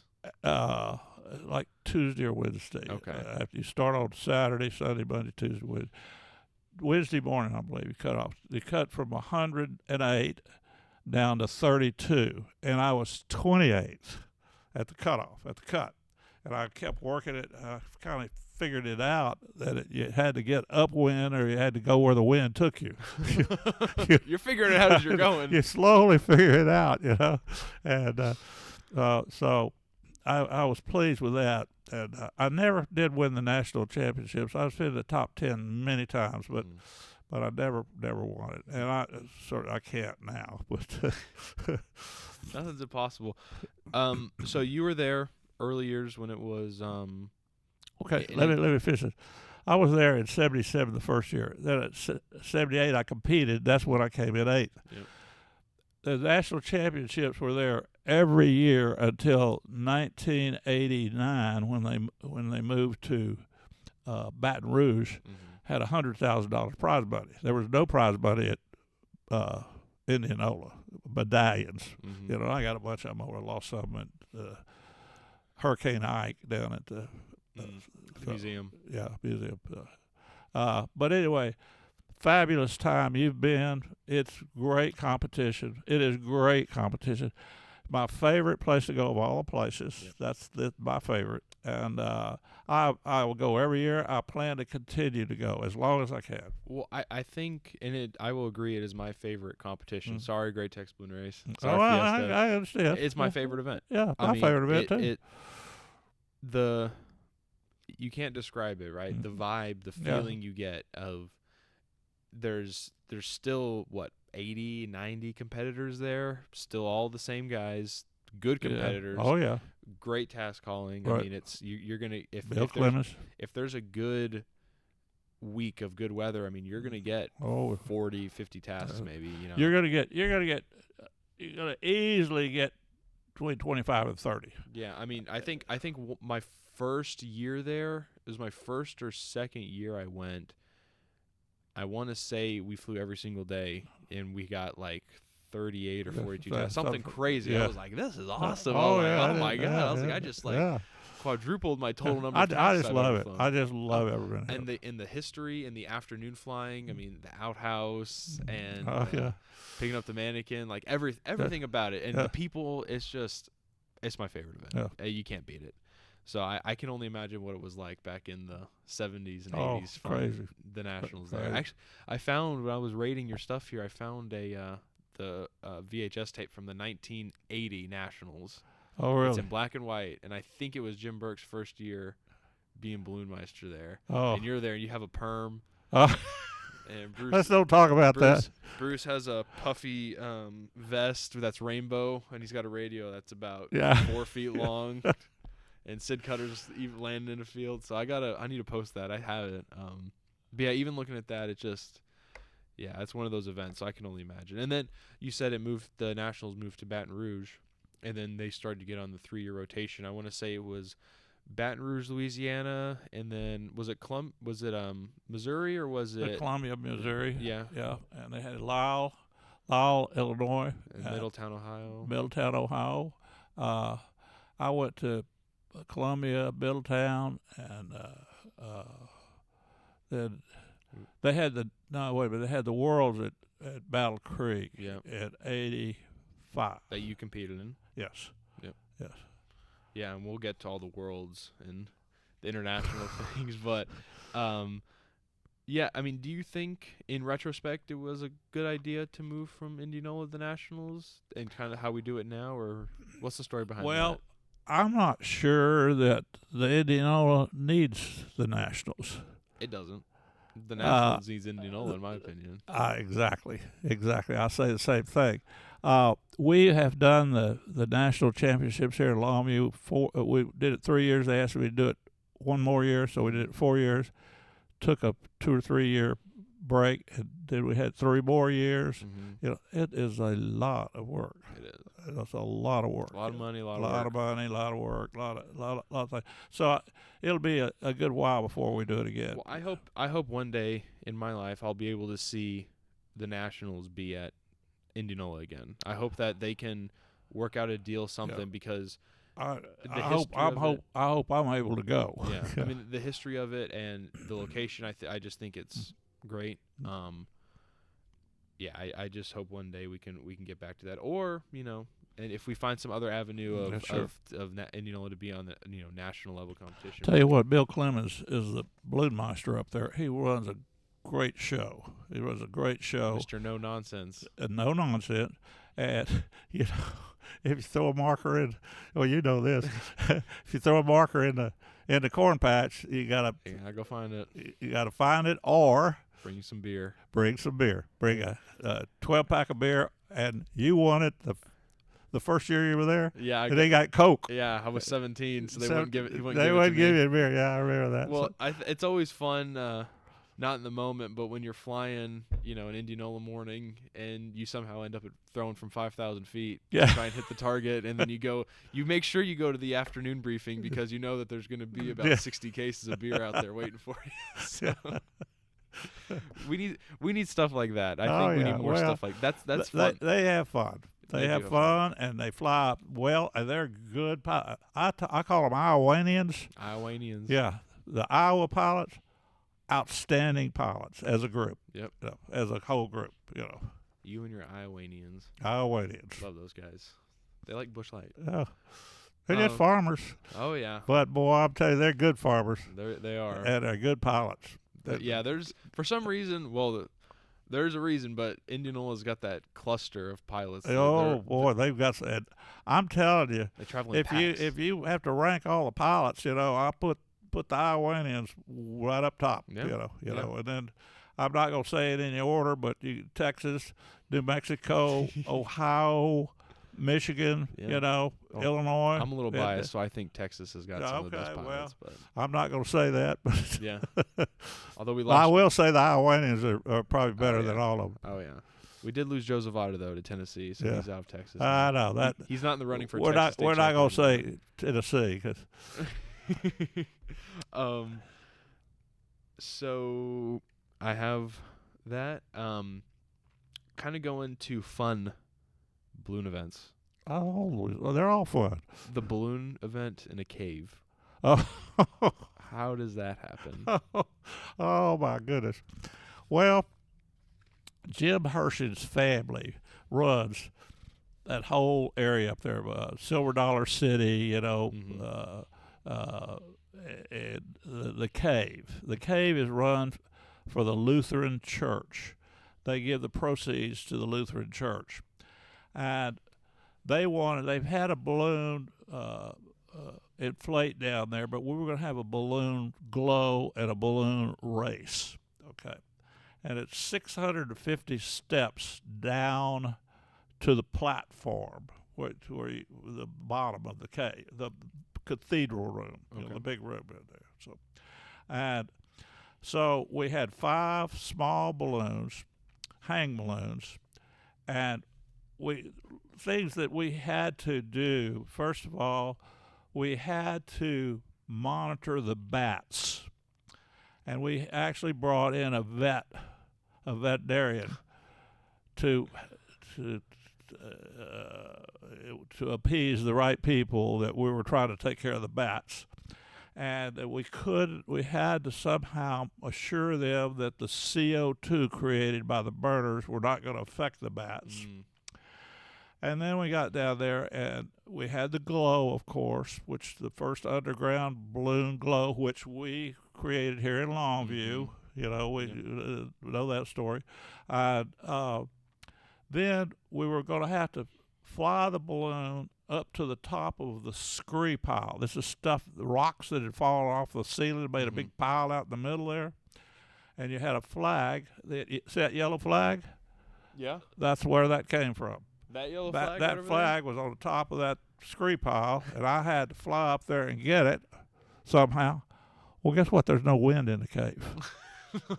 We didn't ever think about that. There's no wind in the cave. So we couldn't go anywhere. We just were there.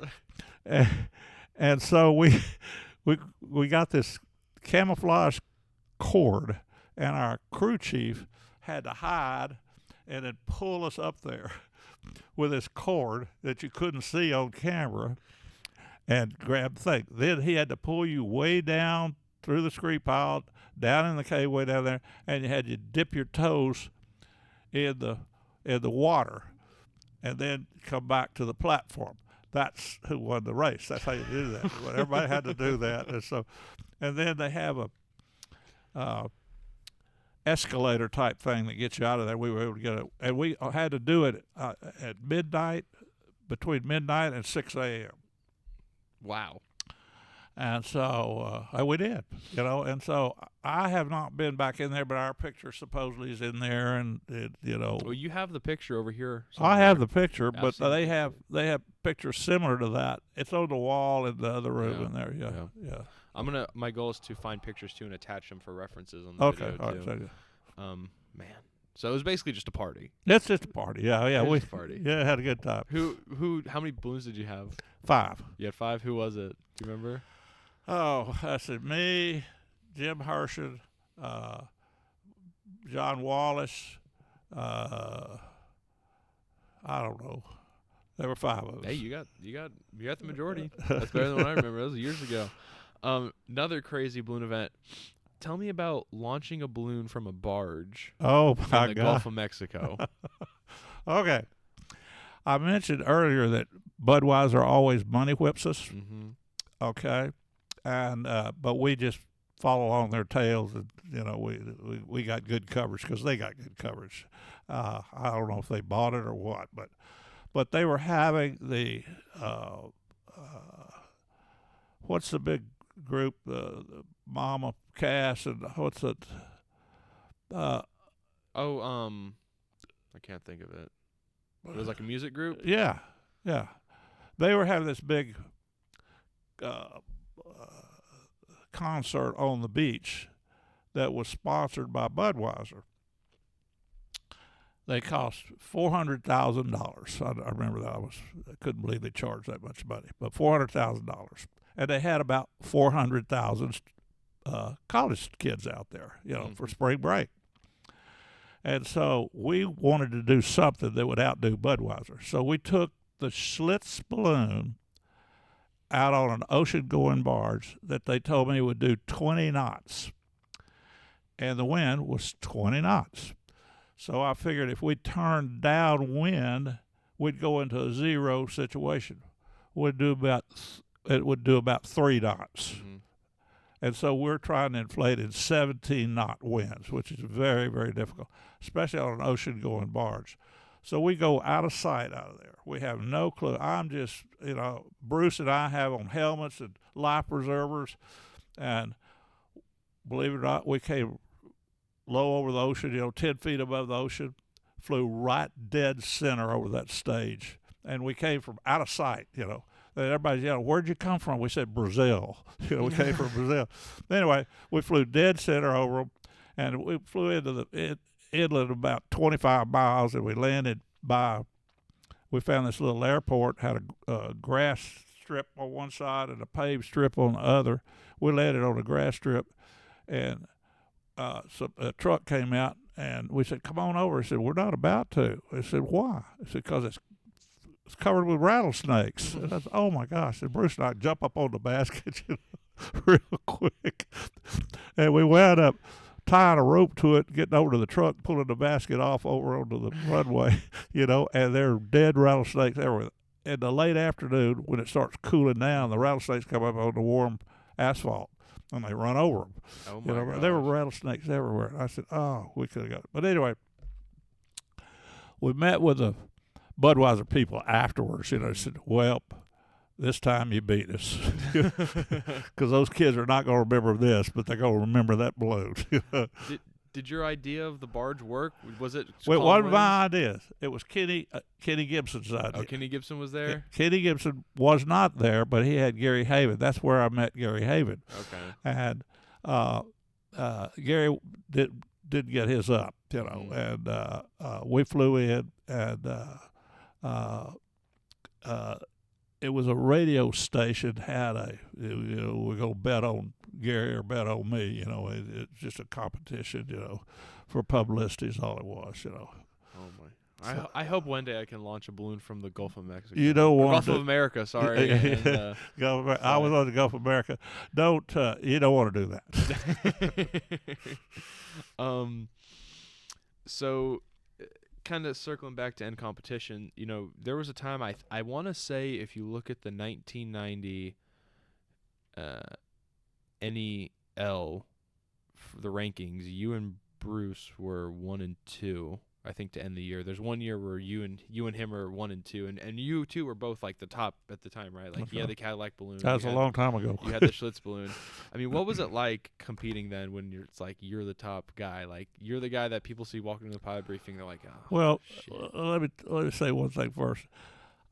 Bruce got a deal. He got $250 in the mail. He said, "Well, I got that for being the most improved top pilot."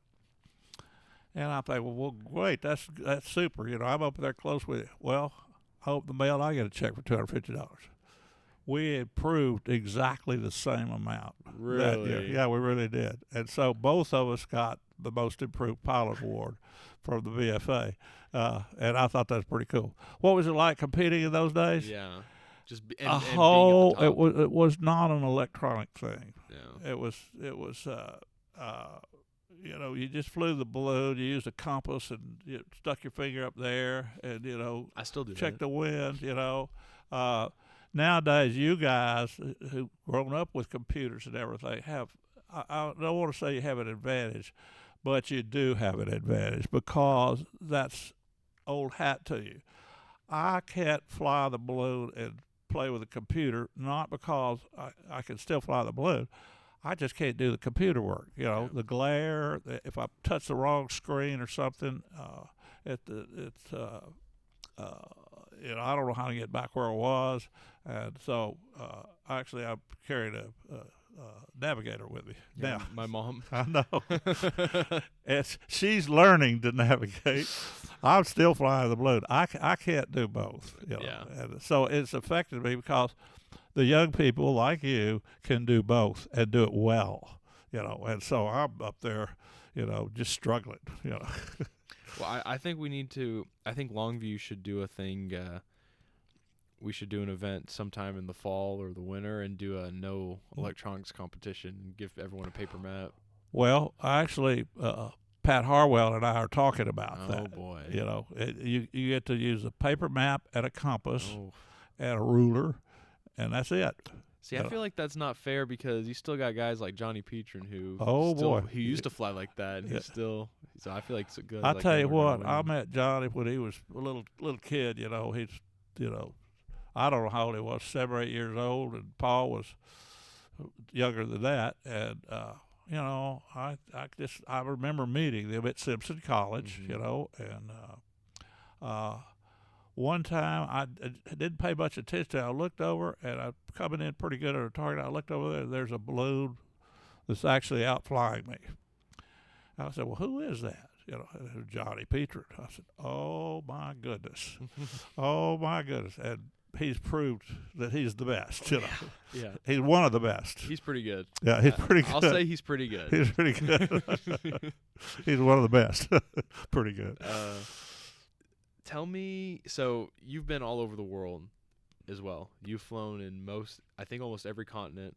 Well, I haven't flown all over the world as much as the Hartsvilles have. Oh yeah. Okay, so. But you've been. I mean, to start out. I have here Jordan. Jordan, yeah. How'd you end up flying a hot air balloon over there? Well, we celebrated King Hussein, not Saddam Hussein. I hope not. Okay, King Hussein of Jordan. Okay. Who was married to the daughter of the Eastern Airline president. Okay, she had green eyes, gorgeous. And I remember you have to learn how to curtsy and hold, how to bow or do all this stuff. And I remember her saying, "I sure do like your country accent." I remember her telling me that. But it was his birthday, and so we had a celebration out in the desert at a place called Wadi Rum, Wadi Wadi, and that's where Lawrence of Arabia was filmed. It's like beautiful white sand. Desert. Yeah, desert, and then it'd be rocky upshoots about every mile or half mile. So you could fly in the sand, and then you would go into the rocky thing. Then you go back in the sand and rocky. And it was great. We had military. The military guys were a crew, and I recall they had this big camel thing and all these dancers out there in the desert. We slept in tents, and I recall they had this celebration with the camels, and all this. They decorated all with all these fancy things, and 3 helicopters came flying in, and they said, "Well, the king will be in one of those helicopters." You never know which ones, for obvious reasons. Well, he came in a Land Rover. Came up, nobody knew he came in, and so he gets out and walks over to the camels, and we had a balloon made for him, and I remember the Queen of Spain. I'm stumbling around in the sand, and I bumped into her. I don't know how I bumped into her, but I knocked her out. I'm so sorry. I didn't know it was a queen. Boy, you should have seen the people surround me. Like, You sir, know? back up. You need to back up. Do what? They're like, sir, you need to back up. Oh, You need to. we'll take care of her. Yeah. Yeah. Oh my gosh. But it was a beautiful happening, and it was the race of champions. That's what they call it. They had 20 pilots, and I was selected as one of them. They're from all over the world, you know. So Nice. those days. Any other Americans go with you? Steve Jones and Pat Folk. Steve Jones and Pat Fogue. Those are some guys that have been around. Awesome. Well, Steve Jones, 2-time national champion. did he win that event too? Yes, he won that event. Yes, he did. Pretty good pilot. Other side of the world, you've been to Malaysia? Malaysia. How was that? Well, first balloons to fly in Malaysia. It was sponsored by Richard Branson, who sponsored me at the World Championships in 1989. And I don't recall the year this was, but we flew there, and I recall I came in third place, won $3,500, and I recall that, man, we're flying out in the jungle. No place to land. I said, no, just fly 5 miles this way. You'll hit a river, and there's all kinds of places on each side of the river. Well, the funny thing that happened, you know how a motorboat creates a wake behind it? Well, every time I'd hit the burner, there'd be a wake in front of me through the trees. And I said, what in the world is that? Well, it turned out to be monkeys. You were chasing the They're monkeys? shaking the monkeys. You were chasing the monkeys through the jungle? Yeah, that's, but wonderful times, you know, and we went to Klang, Kuala Lumpur, went out on the river boats, and you know, it's like, you know, these houses on stilts out the river, and you know, it's just got to see things you'd never seen before. Yeah, different world. Yeah. So you, if I remember correctly, so you were on the world's team for a few years. Mm. So the first year was 85 in Battle Creek. The first year was actually 82. Okay. It might have been 83. I can't remember. And the competition was going to be in France. Okay. So the United States and the Russians boycotted the event because the French were going to charge $60, which is a lot of money then, for every landing. You had to give it to the landowner. That was part of the deal. We said, no, we're not going to start that. And the Russians backed us on this, and so we didn't get to go. So the next time I went in 89 to Japan. Okay. Saga. And how was that? Oh, fabulous. Just fabulous. I remember when I got there, you know, I'm all eyes. I'd never been to Japan and everything. Everybody's bowing. Restrooms are different.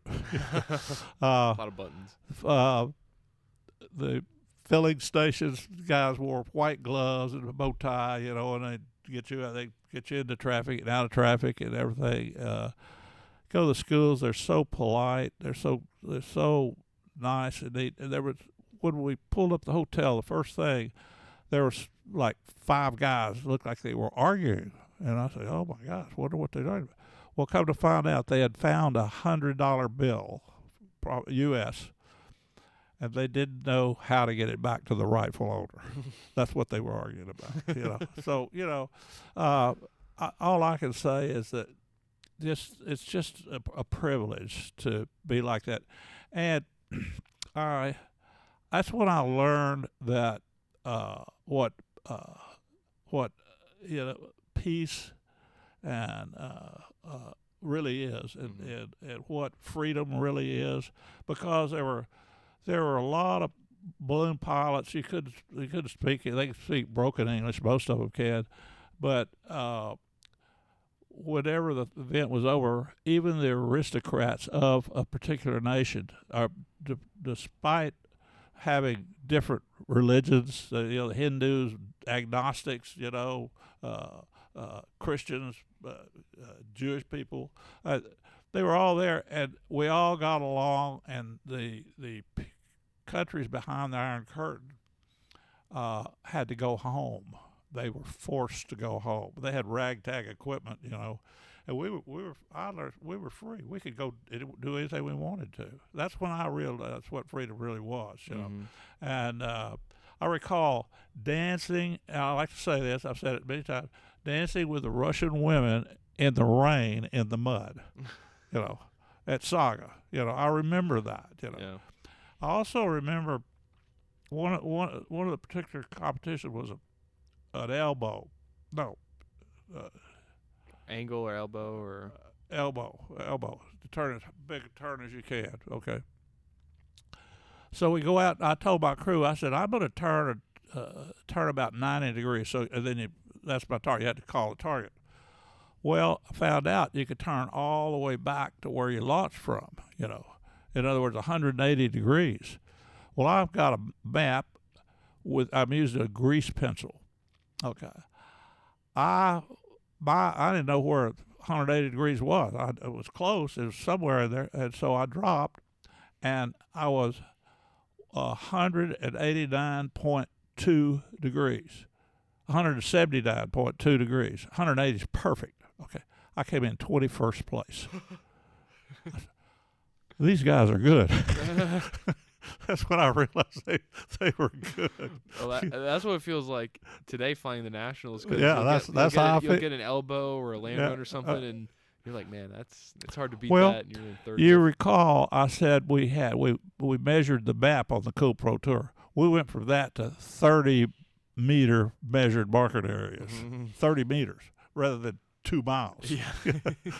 So it has changed. It has changed. Everyone has gotten better. The baseline level has vastly increased. It's equipment. And it's kids. I call you guys kids. Young people that use the electronics to get to the target, and I mean that's a big part of this thing. It kind of they help. It helps. They help, yeah. But you still got to have the basic skills. Yeah, you got to be able to put heat in it. Yeah. A cool thing, I believe you were part of the chase crew for the Per Lindstrand and Richard Branson. How you know all that stuff? Well, you've got the N number from the balloon hanging in your office. Oh, okay. I have the G mark, which is the N number. Yeah, the G mark. Says US-GB, Great Britain. First hot air balloon crossing of the Atlantic Ocean. Okay. Per Lindstrand and Richard Branson. Okay. If you recall the story, if I recall it correctly, they hit Ireland and bounced off, went out in the ocean, and Per has a survival suit on. He goes out into the water in the ocean, stays out there 2 or 3 hours, about to freeze to death, And Branson stays on the balloon and winds up jumping out at like 60 feet high into the water, And the balloon itself was captured, if you will, by a freighter. Okay, the freighter lifts the balloon up and the envelope and everything, and the workers on board just tore the balloon up for souvenirs, Well, the captain of the ship got the N number part. Yeah. Well, it wound up with me. That's pretty cool. I can't say how it did. That's pretty, yeah. But I have it in there. It'll go in a museum someday. Oh, for sure. I mean, it's something to see. It's pretty cool. It were you on the crew? No. Were you there? Or? No, I wasn't there. I was on the crew when they crossed in a gas balloon. See, okay. I have a gas balloon. I mean, I have a hot air balloon. Excuse me. They crossed in a hot air balloon across the Pacific Ocean. I flew from Amarillo, Texas, to Millbank, South Dakota, right on the border of North Dakota. And the reason I landed there, I was going to Canada, and Bob Rice was he was the meteorologist for the Black Magic New Zealand America's Cup team out in San Diego Bay. And they won 29 races out of 29 races. except they lost one on a protest for cutting in front of somebody, so I don't know what it is, but they attribute that to Bob Rice. Rice helped me with my weather, flying from Amarillo to Canada. He said, you go take off here, and I did. Then he said we had bag phones in those days. Oof. He calls Bruce, who's driving my van, and said, get him on the ground now. And Bruce calls me and says, Bob Rice says, get on the ground now. I said, no, I'm 150 miles away from Canada. I got to go to Canada. And I didn't land. So Bruce tells Bob Rice that I didn't land, and he said, get him on the ground now, and I mean it. And so I landed at Millbank, or 15 miles north of the Millbank, and we packed the balloon. We have to flake it. You can't pack a balloon like this. This was a prototype for the hot air balloon they were going to fly across the Pacific Ocean. Okay. And it has internal sausages, we call it internal baffles, and 3 of them failed. Okay. And so, anyway, just like you've heard, you've seen the guys on the weather, Jim Cantori, lean into the wind. Mm-hmm. That's what I could do with that storm hit, boy. It was. So he was right. So he was correct. Oh my God, we just got it packed up, and then that storm hit. Wow. So that was in 1993. Oh, I don't know what it was. It was AX8. It was from Amarillo, Texas to Millbank, South Dakota. Yes, that's correct. 7 world records. You went a distance of 755 miles, and it took you 29 hours and 14 minutes. Wow. Well, there's the basket right there that was on the left. The one on the left, the aluminum one. Yeah. The one that's just wire. Yes. I had a lot of fuel on board, but I called Pear Lindstrom. I said, "Don't you try to fly." They had a bigger balloon. Same thing. See, Bob Rice paid for that. Not Bob Rice. Richard Branson paid for that balloon. I still got it. It's up there. Mm-hmm. I said, don't fly that balloon. It's not capable. Well, it fell apart on the launch pad. Theirs fell apart on the launch pad. So they waited 2 years to build another one. It did. Wow. Then I was on that chase team. Okay. And we actually brought a shotgun because we didn't know how to get the thing down. Whether it's going to come down, the balloon 500,000 cubic feet. Yeah. I'm flying. That was a 105 cubic. They're 5 times bigger than mine. And so we had 4 Lear jets that were used for the chase, and we're supposed to land in California, and I'm in shorts and everything else. Well, it's the same day that the Gulf War started, 1991. You have it down there? I don't know. I don't have that one. Okay, okay. But anyway, so we have to move to Seattle. So we said, I was gonna say San Diego was probably pretty busy at that time. Yeah, and then San Francisco. Then we moved to Seattle, and then we said then they got in a storm, and so we moved up to Sitka, and then moved over to Yellowknife. And I remember getting out of the jet. We couldn't get out of the jet. We took 2 of them. The medium couldn't bring them. Took 2 of them. Two of the Lear jets, and it was so cold. It was 40 below zero, minus 40. You couldn't get the door of the jet open, and we had to go back through the escape hatch in the back window and go from here to that about 40 feet to get in the hangar, and I thought I was going to freeze to death. The jet's wheels froze to the tarmac, Oh, my God. We had trouble rolling in. But anyway, the next day, we go out, and they landed on a frozen lake. We know where it is. We get little helicopters to go pick him up, and the helicopters froze over, So we had to land. They wound up going in with snow machines, and then that wouldn't work, so they got dog sleds. And I didn't go in with the dog sleds. So came back, and I recall that it was minus 37 degrees. I remember that. And I was freezing to death, And so Richard Brand sitting beside me, and he said, "What do you drink?" I said, "Scotch and water." Mm-hmm. So I had a Scotch and water, and Then he said, but it's going to warm up tomorrow. It's going to be 35. I said, well, 35's not bad. Well, they don't put minus in front of them. Oh, it's only minus 35. Minus 35. And look right there. You see that Yep. Northwest Territories? Yep. 1991. That tells you what year it was. Wow. That's where that came from. Wow. That is awesome. So what was your first world record? Was it 1985, the AX5 distance record? Yes. Okay. How was that? Where'd you take off there? I took off from right down here at Guthrie Creek Park. Okay.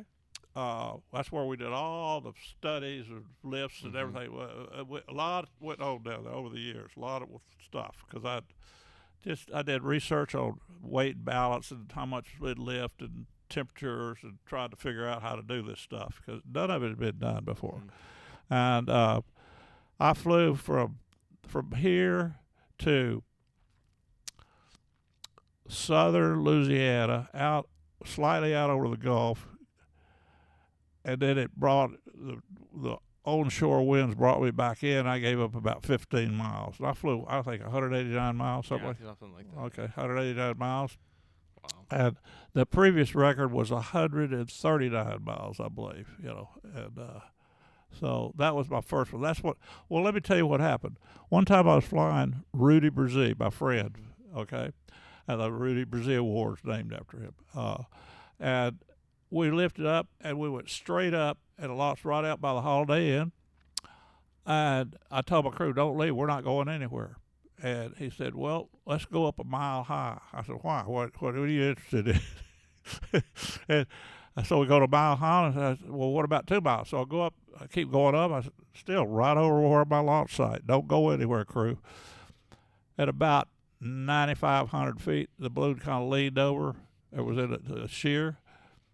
And an hour and 6 minutes later, I was 109 miles downwind. I was doing 100 miles an hour. So I said, I can do this stuff. That's where all this records started right there. And you had Rudy with you, so now you were 100 miles away from from home. Yeah, and I remember this guy came out, and he had on coveralls, no teeth, sitting there, and he had a Hasselblad. That's a German camera. I said, golly, this guy. And he was very intelligent, asked all kinds of questions. And his wife's over there. She's got these shorts on, got a straw. Oh, my gosh. Anyway, long story. Oh, my gosh. That is crazy. Couple more records I have that are big. 1996. What? AX6. From Chanute, Kansas to Savannah, Georgia. That's a big one. That record, this February will be 30 years old and nobody's broken it. Wow. And the Russians, the most interesting guy in the world to me, Fedor Konyakov. He got lots of money. He's breaking all kinds of world records, and I kind of sent his son, who's also Fedor. I said, I'll help you with this. Said, well, we know enough. We're experienced balloonists. They didn't want any help on this. Well, they're doing one thing wrong. Yeah. I can see it. I said, he won't make it. He won't make it. He won't make it. This guy's incredible, though. He's climbed every mountain, killed a wolf with a knife, married an Eskimo lady, had 3 children, lived in an igloo for 30 years. Now he's a Russian Orthodox priest. He's high society, still wears his wolf over his shoulders. He's been down in the Mariana Trench. He's climbed all the mountains of every continent. This guy's the most interesting guy. So you have that record, and you flew from Kansas to Georgia, 892 miles, and your top speed was 108 miles per hour. Yes, I averaged 82 miles an hour. Average. Yeah. Now, you have to understand, we launched from Chanute, Kansas. Why there? Bob Rice called me and told me, go to Chanute, you launched there. And so it's like 4 o'clock in the morning. It's snowing. And Johnny Petrie and I are under a blanket and trying to figure out how to turn on the GPS. I had a big GPS that the GPS was new in those days, and we got it turned on, and so I had this big cloud cover over me, and so I couldn't fly. So I called flight service. I said, I need to file VFR, IFR to VFR on top. They said, well, you can't do that in the balloon. I said, why can't I? He said, well, are you IFR rated? I said, yes. I said, I just want to climb through it and then be VFR on top. Well, the clouds that were creating the snow was actually an inversion of warm level, and there were about 3,500 feet of warm clouds, and it took me about 4.5 hours to get through them. And the way I got through them is I burned off the weight, and then it finally got some lift. So you just basically left the burner on. Basically, and you just kept to try and climb through that. I used a liquid fire on low and just held the altitude till I burned up fuel. I came out of the clouds down near Memphis, Tennessee, about 6 o'clock in the morning. What happens in Memphis at 6 o'clock in the morning? Oh, I don't know. Every FedEx plane comes out of the airport, and hundreds of them coming up.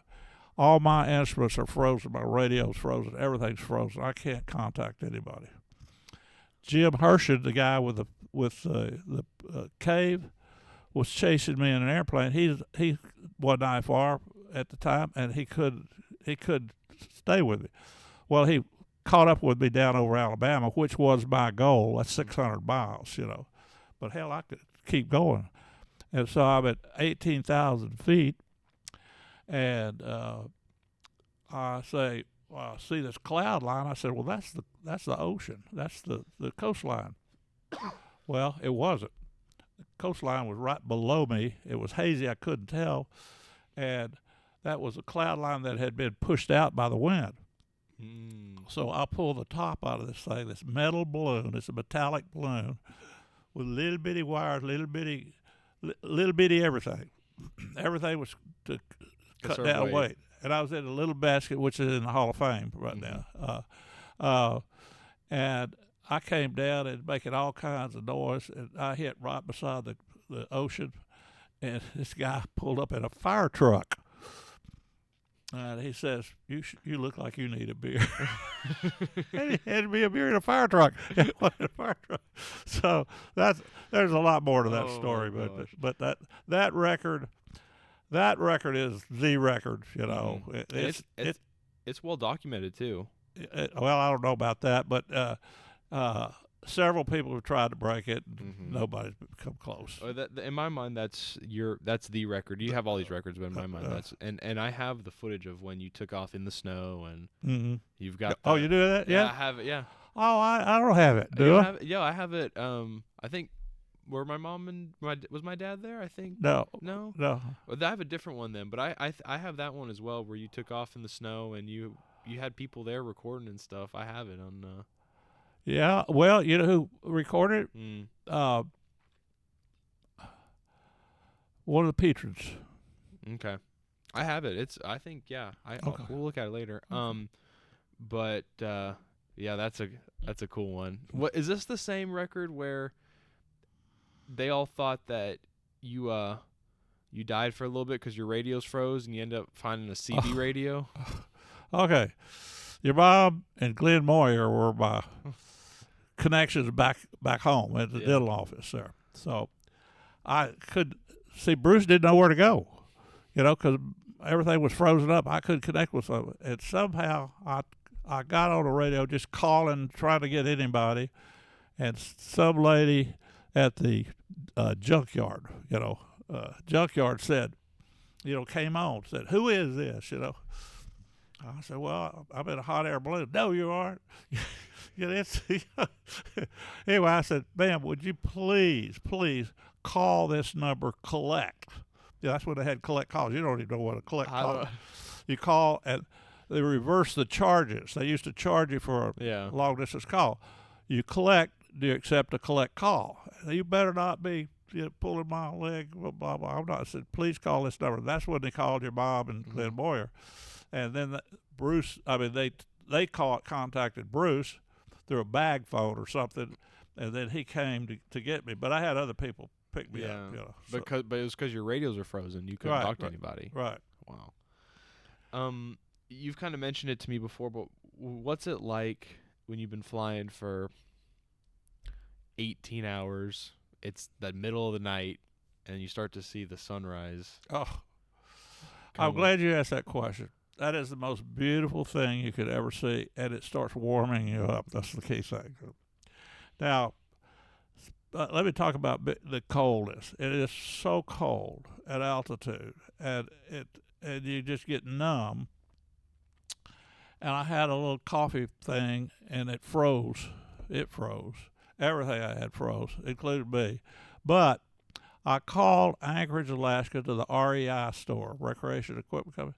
I said, what kind of boots do the guys that climb Mount Everest wear? They said, well, they're frostbusters. I said, well, I need a pair of frostbusters. You actually don't wear any socks. You put them on barefooted. Interesting. And so my feet were never cold on the flight. And another thing, I took a bandana with a head warmer, wrapped it up in the bandana, and put it around my neck.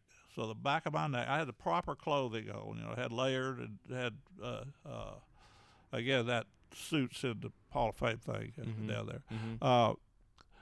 But I was not cold. You wear gloves to work with, and then you wear mittens over the gloves. So my hands were pretty warm, but I mean they were cold. I recall the hands being cold, but not severely cold. So. Okay. What does it mean to you to run a successful balloon event? What's it take? Wow, that's a. What does it take? Where'd you come up with all these questions? Thank you. First of all, I think you have to have a great balloon meister, a guy that's running things there. And he has to have a great staff. And I mean a lot of people. You got to have safety officers, you got to have rural relations officers, you got to have measuring teams that could go to 6 targets and measure properly. You have to have an assistant balloon meister. You have to have helpers of all kinds there. You have to have the local law enforcement involved to deal with the FAA, Homeland Security. Like Homeland Security asked me, what's going to happen if somebody starts shooting everybody? I said, well, you duck and you run. I said, you don't ask a balloonist, you ask the police, But little things like that, lightning strikes within 10 miles, you got to shut down for 30 minutes, etc. You got to know all the rules. You just can't wait to the last minute to make up all these rules. Yeah. You can't make them. Then I mentioned the balloon meister. His staff must be the best. I mean, don't cut corners ever on staff. And then the next thing that comes about are the pilots themselves.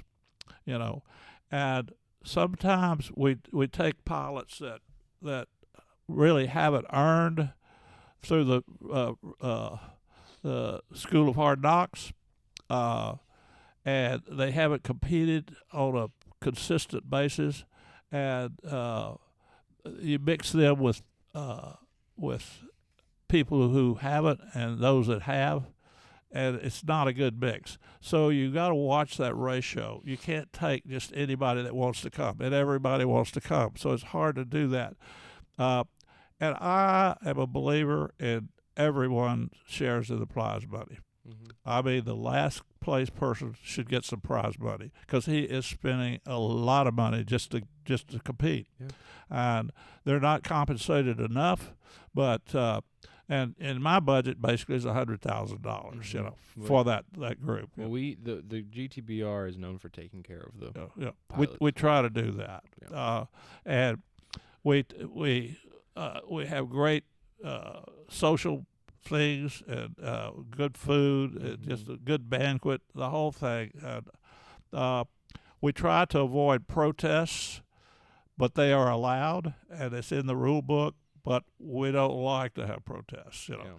Therefore, you must have a competition director who avoids that sort of thing. Mhm. Yeah, and if you're flying sanctioned, which I believe in flying sanctioned, you fly by the rules. There's strict rules, and you follow them, you'll be fine. Okay. Easy question. What does ballooning mean to you? Oh my God! You know, I've kind of thought about that a little bit. Uh, it's been a huge part of my life. Mm-hmm. Other than my family, I think it's the most important thing. And I, and I'm sure you're going through that. We could fly today. We couldn't fly today. It's too Yeah, windy. It's yeah. not windy. It's a perfect day to fly. I wish I was flying. How can I bring fly? There's not a day that goes by that I don't think about ballooning, and that's the honest truth. Yeah. I think about ballooning every day. Yeah. Every day, Yeah. and you do too. I'm sure. Yeah. And I'm sure the other pilots do. There's a common bond that being around people who feel the same way you do, you don't even have to talk about it. You know it, it's just a unique group of people, and they're from all walks of life, and they have one common bond, and that's that love of flight in a balloon. Now, I talk to people that fly airplanes. I used to fly airplanes a lot. That's just a means of transportation. Yeah. This thing, ballooning, is exciting. Yeah. It's exciting, and It's an adventure. It's an adventure. Every flight's an adventure.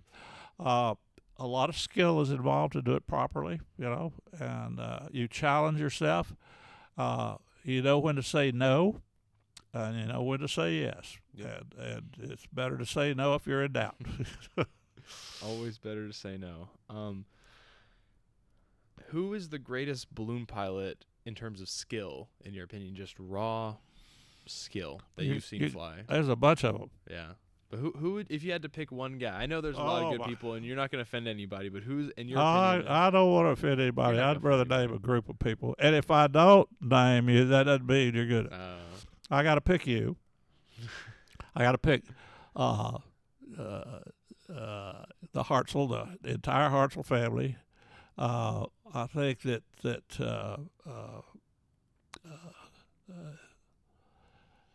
what's there? I can't think of it. Skinner. Joby's going to be really good. I think Bill Cunningham has some skills, some real skills. I think that obviously the entire Michigan group up there has some skills. Ohio has a lot of people with skills. A lot of them are not with us anymore. Mm-hmm. New Mexico, of course, the Texas pilots. Yep. But you asked me to pick one. I can't pick one. Joseph Vada, he's Nashville. Trader. He moved to He moved to Tennessee. Well, he moved to Knoxville, Yeah, right? okay. Knoxville, that's right. Comstock in his old days, unbeatable, Mm-hmm. And Al Nels is really good. Paul Petrin, Johnny Petrin, all the Petrins, they're good. The Albuquerque pilots, Sullivan, that Butts, and Sid, Beth. There's some great pilots that are not competition pilots. Oh, yeah. And I'm not as familiar with them, but there's some great pilots. There are a lot of great pilots, a lot of really great pilots. Yeah. So I'm reluctant to name one or many, but there are more and more and more. And the younger group is really doing a good job, and I think they'll be high on the list. And they're already showing their stuff.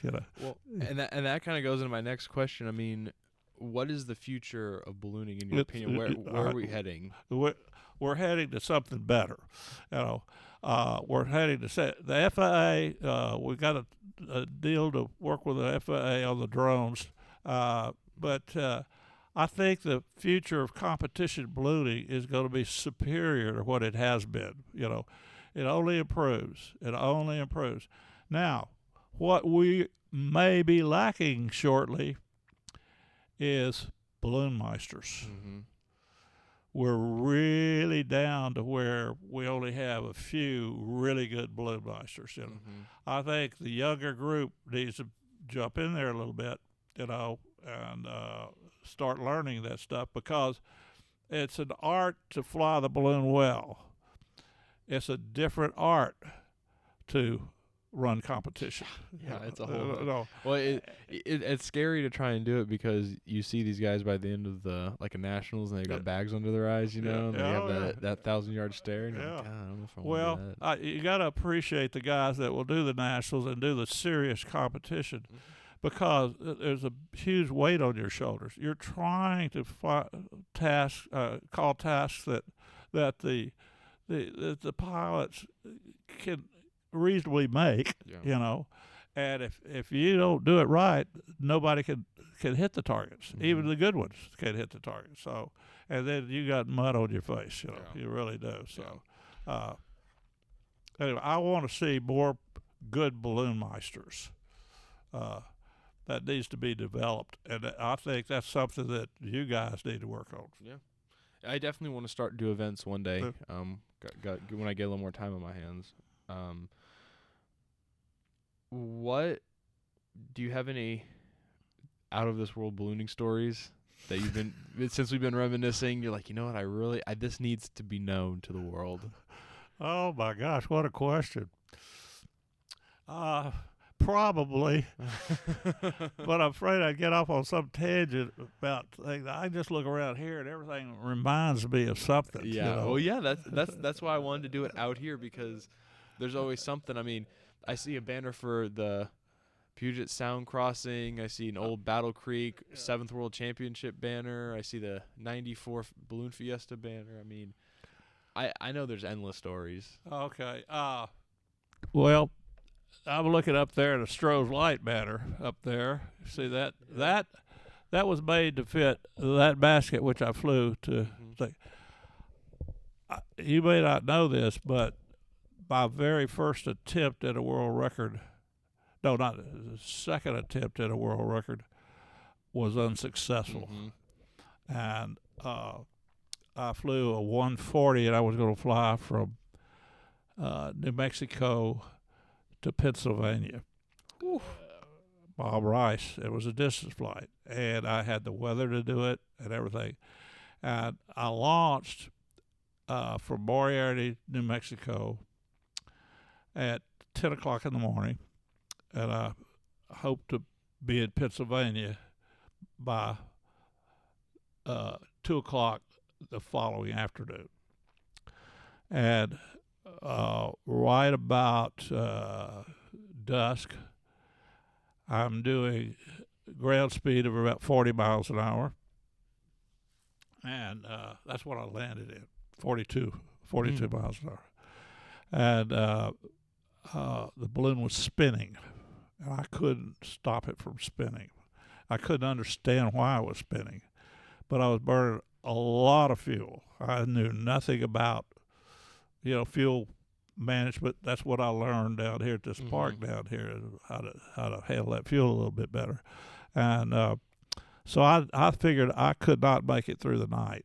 So I landed in this field, and it was a plowed field, and the drag was 1,865 measured feet. 1,865 feet. It's a long way. And I said, oh man, this thing's never going to stop. And I had 13 20-gallon tanks on that thing. The basket was bent completely, this one right here. And a long story about that too, but I woke up, I was knocked unconscious, I think. And I woke up, I would see a policeman's foot and a stripe up his leg. I knew it's highway patrol. So it was highway patrol. And I had a mouth full of dirt. I couldn't even talk. I had so much dirt in my mouth, and then it looked like Jed Clampett back there. I had pots and pans. I didn't have, but anyway, and I'm about 10 foot from a barbed wire fence, and I'd ripped that balloon completely apart. And it was Steve Jones' balloon, 140. I'd never flown a 140, by the way, at that time. And so I failed my first attempt. That's when I started saying, hey, I got to know more than I know. Yeah. And that's when I really started researching things. Wow. And because of that failure. Wow. That's and scary. that Stroh's, they sponsored me to do it. And that was on that basket? That was wrapped around that basket. Oh my gosh. Yeah. I can't even imagine. Whew. Whew. I got a couple more questions. kind of a fun one. What's your favorite balloon brand? Oh, well, I fly a Lynn Strand. Mm. There are many good balloons now. All right, Raven and Aerostar are no longer in business. Picard is no longer in business. The type certificate was bought by the Balloon Works, and they created what starts with a G. I told you just a minute ago. Oh, Galaxy? No. Galaxy. Yeah. Galaxy Balloon. Now we have Yearblad, Kubitschek, Lynn Strand. Great brand, by the way. It's a great brand. Lynn Strand. Thunder Colt has become Thunder and Colt. Let me tell you the story on Thunder Colt. I'll get back to. Per Lindstrand he bought Thunder and Colt. Mm-hmm. I mean, he bought Thunder Blue. Hawken Colton owned Colt. Hawken Colton was, he lost his life in a balloon accident. And so Per combined the two and it became Thunder and Colt. Okay? Thunder and Colt is now, the type certificate was bought by the national, the world type certificate was bought by Don Cameron, basically to put competition out of business because Thunder and Colt was moving on up. Thunder and Colt US was purchased by Lynn Strand, which is Lynn Strand US, which Per has nothing to do with. He has reopened Lynn Strand. And then you have Balloon Works, of course. Then you have Cameron. And let's see, what else am I leaving out? I don't want to leave anybody out here. There's a few. I mean, there's Ultra Magic. Ultra Magic, yeah. Some they're smaller all brands. Yeah, some smaller brands, but yeah, smaller. I have some smaller head balloons. Yeah. And you have some smaller balloons, smaller manufacturers, and they're all really, really good. I happen to fly Lynn Strand envelope with a Southern Colt basket. All the manufacturers now have good burners, strong, powerful burners. They have good, reliable pilot lights.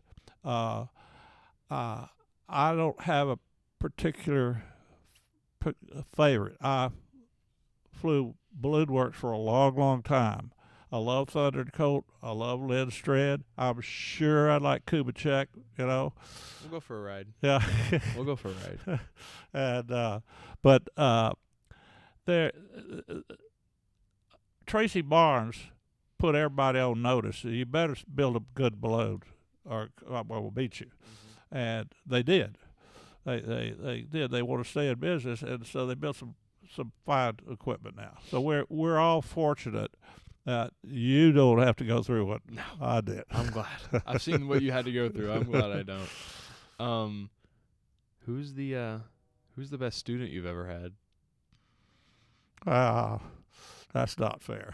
You don't have to answer that. I know you've had a lot of students. Okay, I'll go ahead and say I think it's you, without a doubt. Without a doubt. You kind of the reason I say that is because there is a picture of you with binoculars. You know what I'm talking about? I think you're in diapers. Yeah, I know the picture you're talking about. In your front yard, looking for me in the balloon. Yeah. And everything all these films and everything you've had, but you got them memorized, and I don't care anything about them, but you from day one, and you started, your mom and dad really didn't want you flying. Nope.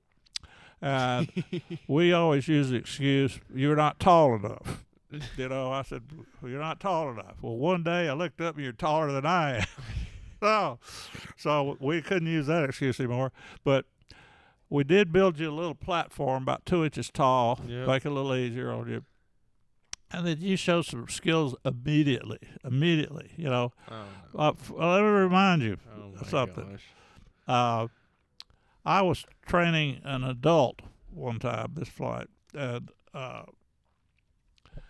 so I said, "Do you mind if I let Blake fly this balloon for a little bit?" And so we got up, and it's a 105. It was Jim Tash's. Jim Tash's, okay. And I said, "Blake, if you go up, you turn right. If you go down, you turn left." You know, say, "Where are you going to fly?" He said, "Longview High School practice field, through the goalpost or something like that." And darn if you didn't do it. I said, "Gosh, dang, this kid's got it going on." That was luck. Yeah, well, it could have Beginner's been luck. luck, but I don't know. Beginner's luck. You maneuvered the balloon, and so the other person, I said, "Okay, you go up, you go right, go down, you go left." He said, "Where are you going to go?" "I want to go to this such and such field." He missed it by far. The wind's just And changed. so I said, "Well, Blake's got some skills here. He's got some skills, so we're going to do it." Then we started throwing markers, and I said, the main thing I did with you that I recall was I said, "Okay, we're going to land in this field here. Where are you going to land in that field? You know, you going to land in the field, or are you going to land upper right corner, or or right in the middle? Or I want to know where you're going to land." You know? Mm-hmm. And you pretty much landed there, and so it seemed like we landed behind that place over by the railroad tracks over there all the time. We just happened to land there all I the know, time. we landed. That wasn't my And spot or nothing. And I still landed in that area, but It's a good it spot. takes a little bit to get in there, right? Yeah, it's a tight spot. I remember we had a flight. I was getting closer to getting my license. I remember it was in the fall. We had your old racer, and I landed 17 times. It was like a 2-hour something flight. Yeah. No, it was out on Oak Hill Highway. Yep. And there was frost on the ground, little ice on the ground, and boy, the balloon was responding really well. Yeah, it was a good day. You did 13 stop and goes, and mixed stop and goes and touch and goes in that one huge field there. Yep. And and we launched at Church on the Rock over there, and came right in that field. Mm-hmm. Yeah, I recall that. That was fun times learning. Yeah, how long ago was that? I just remember it. That'd have been 9 years ago. 9 years ago. Yeah. Golly. I tell everybody about that because a lot of times we launch there, and I will tell my passenger, "Well, I had a student that we 13 touch and goes." That was fun. Now I do one. Yeah. Yeah. Get up and get down. That was fun learning from you. I learned a lot. Last question I have. What do you want to be remembered for in ballooning? Anything? Well, actually, what I want to be remembered for, sound like I'm gonna die. I'm gonna beat you one of these days. Seriously. You had your chance. I actually, I haven't thought about it, but to me, I am more interested in the young people. Mm-hmm. I really am. Get them in here. Get them in here right now. There's some people that get in a balloon, the glamour and all that stuff. There is some, but that's what they're in it for, and that's not what I want to see. I want to see them pilot that balloon the way it should be flown. People are fascinated. I've mentioned this with the color, the wicker, the fire, the old age ballooning, and they're not infatuated with the pilot unless it's a female. Then they are. And so I'd like for both males and females to grow the sport the way it's beginning to grow again. It's hit a little lull there for a while, a little lull. And take care of the newer people, newer than you. Take care of them and teach them right, and then your competition is going to get more serious. Yeah, I thought about that. I said, do I really want to help grow the sport? Because that means there's going to be more competition. That's right. There's probably going to be some good people that come out of it. The worst thing we can have is some, too many violations of the FAR. Okay, too many violations of the FAR. We can't. I get it. And accidents. We can't have it. That bodes not so good for the ballooning community. It affects us all, both insurance and respect, et cetera, et cetera. So respect the sport. there's some people that want to be in ballooning that just shouldn't be in ballooning. No. And so the guys giving lessons need to figure that out. And the guys doing the check rides, everybody shouldn't pass. Yeah. You know? So I want to protect the sport. I want it to be here years after I'm gone. You know, and even better. So anyway, where'd you get all these questions? My noggin. Off your noggin. Yeah. Sitting at work being bored. Cool. Well, I appreciate you for your time. Well, I think we have a tether in a few hours. I got a tether in a few hours, yeah. So we're Yeah, gonna I go got do to that. introduce some people to ballooning. Yeah, hopefully. Maybe some new pilots come out of that. We'll see. Well, you may be doing some of that. You didn't know? Well, cool. Well, thank you very much. All right, you're welcome. All right, cool. That was fun. Now, what are you talking about? But I